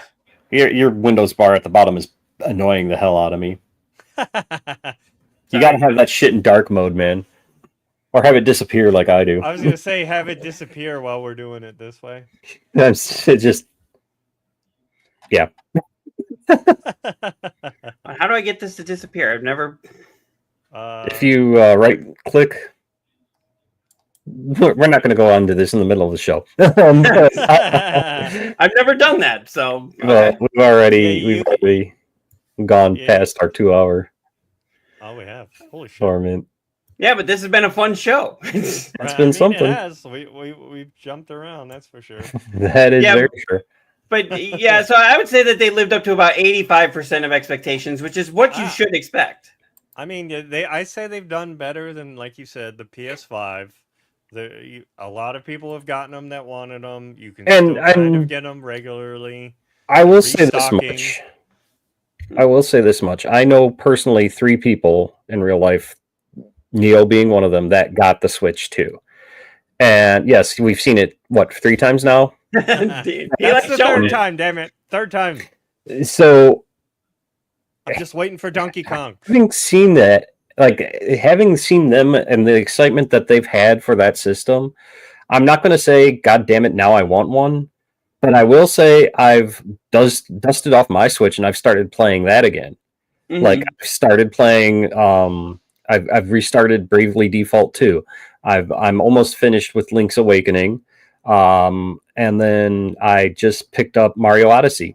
And the main reason why I picked up Mario Odyssey was because there's that rumor going around online that Donkey Kong is a prequel to Mario Odyssey. Did you hear about this? I've heard about it, yeah. And so I'm like, well, now I really got to play Mario Odyssey. And I've been really having a blast with that one. Yeah, I mean, it was a good game. So the Switch 2 release has not made me go, oh my god, I need a Switch 2 yet, but it has made me go, okay, I need to play my Switch again. Yeah. Well, I mean, so it's wearing on you. Nintendo. Yeah. Yep, and then one last story that we have here, one that KoimiaX brought up to us before the show here. Apparently, Randy Pitchford is just pissing everyone off again. I mean, when isn't he? But yeah, he makes people mad again by warning that Borderlands 4 will take even longer to get deep discounts than Borderlands 3 did. Sometimes not tweeting is the best option, but what fun is that? What is he talking about? So Borderlands 3 is on sale right now for 95% off, and he's saying it's been 5 years since the game came out. But don't expect it to be 5 years before Borderlands 4 gets a price drop. It'll be longer. That's what he's essentially. Yeah, I bet you anything it'll be the same amount, or if not, in the same year they'll have a price drop. So yeah, and it says sales like this Borderlands 3 showing up on console subscription programs took over 5 years from the game's launch to happen. Pitchford wrote on X, "Take advantage when it's here." Good advice. Borderlands 3 has been around since 2019, and there's a good chance that you've already got it. But if you don't, hey, $3. Thank you, Randy, for bringing this to our attention. You guys check the studio chat a second. Oh, the studio chat for them? No, just for us 3, the private chat. Okay. I want your thoughts on that. I would say yes. Yeah, I think so. Final thing of the day. Yes, we should. Let me do these comments here. Okay. What's the old adage? Any press is good press. Yep. Or if it bleeds, it leads. Yeah. Mm-hmm. And then he comes back. I'm sorry, but other than not having the money, I just don't have the energy to deal with all these new systems. They're junky BS. It's not like back in the days, the uniqueness of the NES and Sega. Yeah. I mean, you're just especially with the Switch 2, like you did give us like 60 frames, and you've done a little bit, but it's not like a huge jump. It's not like going from fucking PlayStation 3 to 4 or 4 to 5, like where we've had huge jumps and put in SSD drives so that you get that lightning fast load times now. I mean, they're trying to do that with the SD card that they have to put in. You have to put in there. It has to be a special one because it's kind of like that same speeds as an SSD. I mean, you're trying, but you're not. Like, you could have done so much more, and So you're trying-ish. yeah, you this could have just been, this is, the Switch Pro instead of a 2, so that's how I see it. Yeah. Thank you. Is it fantastic? Yes, it is fantastic. Yes, it is fantastic. It'll be even more fantastic when I can play Donkey Kong on it, which I took the day off to play that, and then took the next day off to play the new the Shadow one, the Pac-Man one. Oh yeah. That one looks awesome. Yeah, I can't wait for that one too. All right. Yep, and so before we end here, I do want to mention on the 8th, we are actually going to have a doctor come on to the show who is going to talk about different things that she's going to be talking about how she has used video games to help children and adults with traumatic experiences and helping them process. That will be coming on July 8th. We're really looking forward to that. And I believe we have another announcement coming up here. Yes, in October. What the fuck? In August. We haven't got an official date pinned down just yet. I got to email him back, but we are going to actually be having Angel, the CEO and co-founder of Beam, the platform that I stream on and that we use to restream our show out to several channels. He is going to graciously join us on our channel. He was in our chat last weekend, and he answered Neo and I's a bunch of our questions, and he was on for a good 15-20 minutes hanging out with us, chatting in the chat room. And that's the time when I wasn't here. Yeah, and so then, long story short, they had tweeted a thing a couple days later. After our show ended, Neo and I were joking. We're like, dude, we should try and get Angel on our show. And actually, when he was chatting, I thought about just saying, "Hey, do you want to come on?" And but I didn't know if he would. Yeah, or what. Yeah, right. But a couple days later, Beam tweeted out a thing that he was going to be on some other streamer's show, and so I just, as a joke, retweeted it and tagged Neo, and I was like, "Hey, should we shoot our shot?" And he responded. He's like, "I would love to be on Garbage In, Garbage Out. Here's my email address. Get in contact." So we're working on one of our days in August. I just got to hear back from him, but we're going to have the CEO and co-founder of Beam on our show. Mm-hmm. We are super excited about that. I'm just like, should we watch our mouths or should we just go? I think we should just be ourselves because, like I said, that initial email that I had sent him, I had a couple of basic questions, and I said, "Can we? Is there anything we can't talk about?" And he's like, "We can talk about anything." I had said, "Do you want our questions beforehand?" And he's like, "I believe in living in the moment, so I say we just go as ourselves." Let's do it. So, yeah. We'll probably have to put some things together for us just beforehand, so we're not all talking over each other. But right. But yeah, I want to do some promotional things, trying to get some more views during that time. So the month of July, I will try and do more promotional. Yep, I'm working on setting up an official Garbage In, Garbage Out Beam channel. I've got the name registered already, and it's the same as our Kick and our Twitch, which is Garbage In, Garbage Out Show. And so it, like you can see my stream on there, beamstream.gg /KoimiaX. It would be beamstream.gg /Garbage In, Garbage Out Show. So I am working on that. I also would think maybe we should email StreamYard to say, hey, get that Beam API so that we can have the Beam chat in our show as well. Yeah. Um, Yeah, this today, like I had nothing in Beam. Well, I did again. I had Facebook. Someone, Looker was commenting on Facebook again, and it didn't show up in my Beam. huh, that's weird. But but like I had told you before the show, Beam has I've seen in their Discord they've been having some issues with Facebook and YouTube. Right. So I but yeah, wonder if it's. I'm I wonder. That's a good question. We can ask them. Like, I wonder if the other ones are fighting back now that Twitch is, waving their shit around. Maybe the Mm. other ones are starting to think the same way or something. I don't know. maybe YouTube, but Facebook. I mean, Facebook doesn't really put a dent in the streaming world. Right. I mean, they got Mixer and then just kind of shit the bed. They took something great because Mixer was fantastic, and then just shit the bed with it. Mm. And but yeah, I'm excited to have Angel on. I think Oh yeah. that's really cool. And you don't see the CEO of Twitch or YouTube or Kick even. Well, I think Kick Aiden. I think Kick their CEO Eddie. I think he does his own streaming and does shows, but you have to be big name Uber influencer Right. to Yeah. have him on, whereas we're just three peons on the internet, and Angel's going to be joining us. So Right. Honestly, I still can't believe he said yes. So I'm so floored. I really I am. know.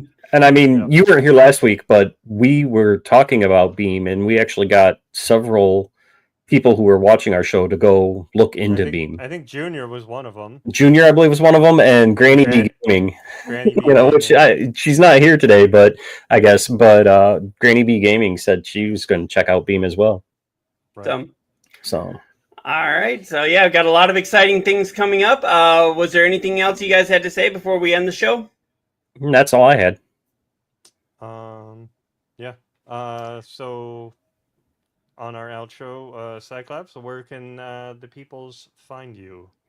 So, yep. So you can find me on all of the socials. I usually do my streaming Monday, Tuesdays, Wednesdays, and Thursdays on Twitch from usually about 9:30 at night to about 12:30 a.m. Been doing a lot of Spider-Man and Indiana Jones lately, so definitely be on the lookout for that. I can't wait to continue with Indiana Jones. That game's a lot of fun. You can also find me on Instagram with that Cyclops Guy. You can find me on TikTok. You can find me through the Garbage In Garbage Out podcast pages on Facebook. And we just started an X page or Twitter page, whichever you want to call it now, whatever. But yep, you can find our pages on there, and you can also find us on Discord. Sorry, your green screen cutoff was bothering me. Yeah, my big one is on X. It's just at KoimiaX. That's where I keep up to date with everything and all that.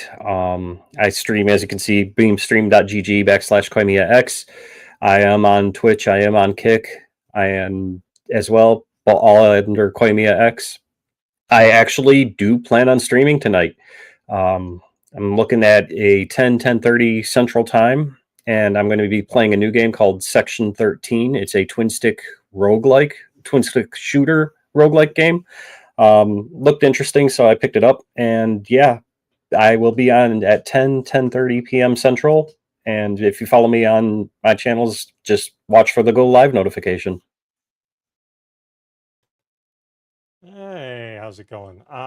Yes, I stream on Twitch and also repost all my videos to YouTube. That's my main ones I've been doing lately. I am going to be live tonight at 10 p.m. Eastern Time for World of Warcraft. We are going to be doing Mythic raiding, which is the hardest one.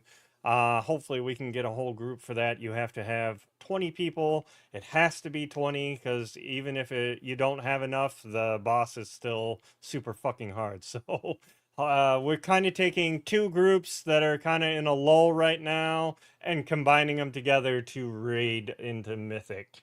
Other than that, I stream every day of the week, usually around 4:30 p.m. Eastern time. Playing different games between Magic the Gathering Arena, Indiana Jones. I started Chronicles of the Wolf, which is a kind of an indie Metroidvania game. And then there's a couple others I want to add to the list at some point, like Dave the Diver. Maybe that Little Nightmares. That would be a fun one to add to the list now that it's all enhanced. So yeah, and then World of Warcraft is usually on the weekends. So you can catch me on all that on Twitch. So thank you. Don't All forget right. Doki Doki. Yeah. You need to add Doki Doki Doki. is somewhere I gotta go on that list. I'm sorry, when we do this during the day, it is He's talking about the other side. Yep. The other side? Yeah, God that little. damn. we can get a little peek into Cyclops' kinky What's behind the room. curtain? Oh my! A man behind the curtain. I don't have a kinky room that I you know. mean, I've always said I'm not showing that anymore. What's behind me until like I get so many viewers or something. There are like a lot of whips and chains and like things Yeah, back there. that's where the sex swing is, right? Really? So that's how we're ending the show here. I'm just like a nerd. Mine's just a bunch of Funko Pops. We talked about a bunch of See, video I games. don't know why you don't just show that. Like, if it's a bunch of nerdy It's stuff behind very you. disorganized right now. So Okay. once I get things set up, I might do that. But I mean, I've seen some cool backgrounds. Yeah. You know, what people can put on, the IKEA shelving and stuff. because I actually have a backlit LED light that says KoimiaX that I have hanging up on my wall. But again, it's literally my bedroom wall, and it's the sign, and then you just see the cord hanging down, and like it's and all that. Like I need to get things set up, Right. but I that did would see it, require. I think at Meyer, they had some like light up neon signs, and they had like the PlayStation symbols and like Mhm. Pac-Man. I was like, ooh, these would be kind of cool to have on a wall. Yeah, like, this my background. former store leader at one of the old stores I worked at, as a going away gift, she got me an LED sign, and it says KoimiaX, and it has the little Twitch icon There's the on it peak. as well. We can peek. Okay, dude. I know you gave me this green screen, but seriously, it needed to just be 1 inch longer, which is also what she said.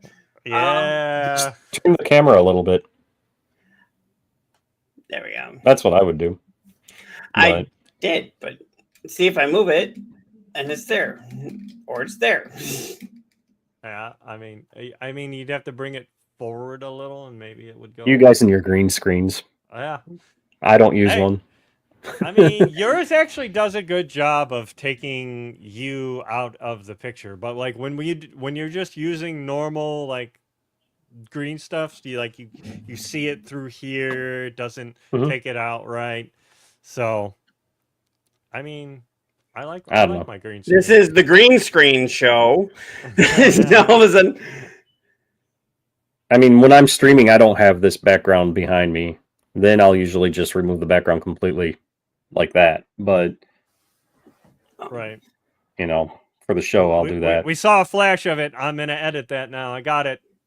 There, got it. I think I saw a fan. That's all I saw. Yeah. I mean, it's honestly, I could do the blur, so, Right. yeah. But, all right, well, that's been fun. And apparently now that I have it perfect, we have to end the show. So, No more sex swing, people. Nope. Until next time. I- And we'll visit the sex dungeon. all right. And remember, haters gonna hate and gamers got a game. Laters! Good night, everybody.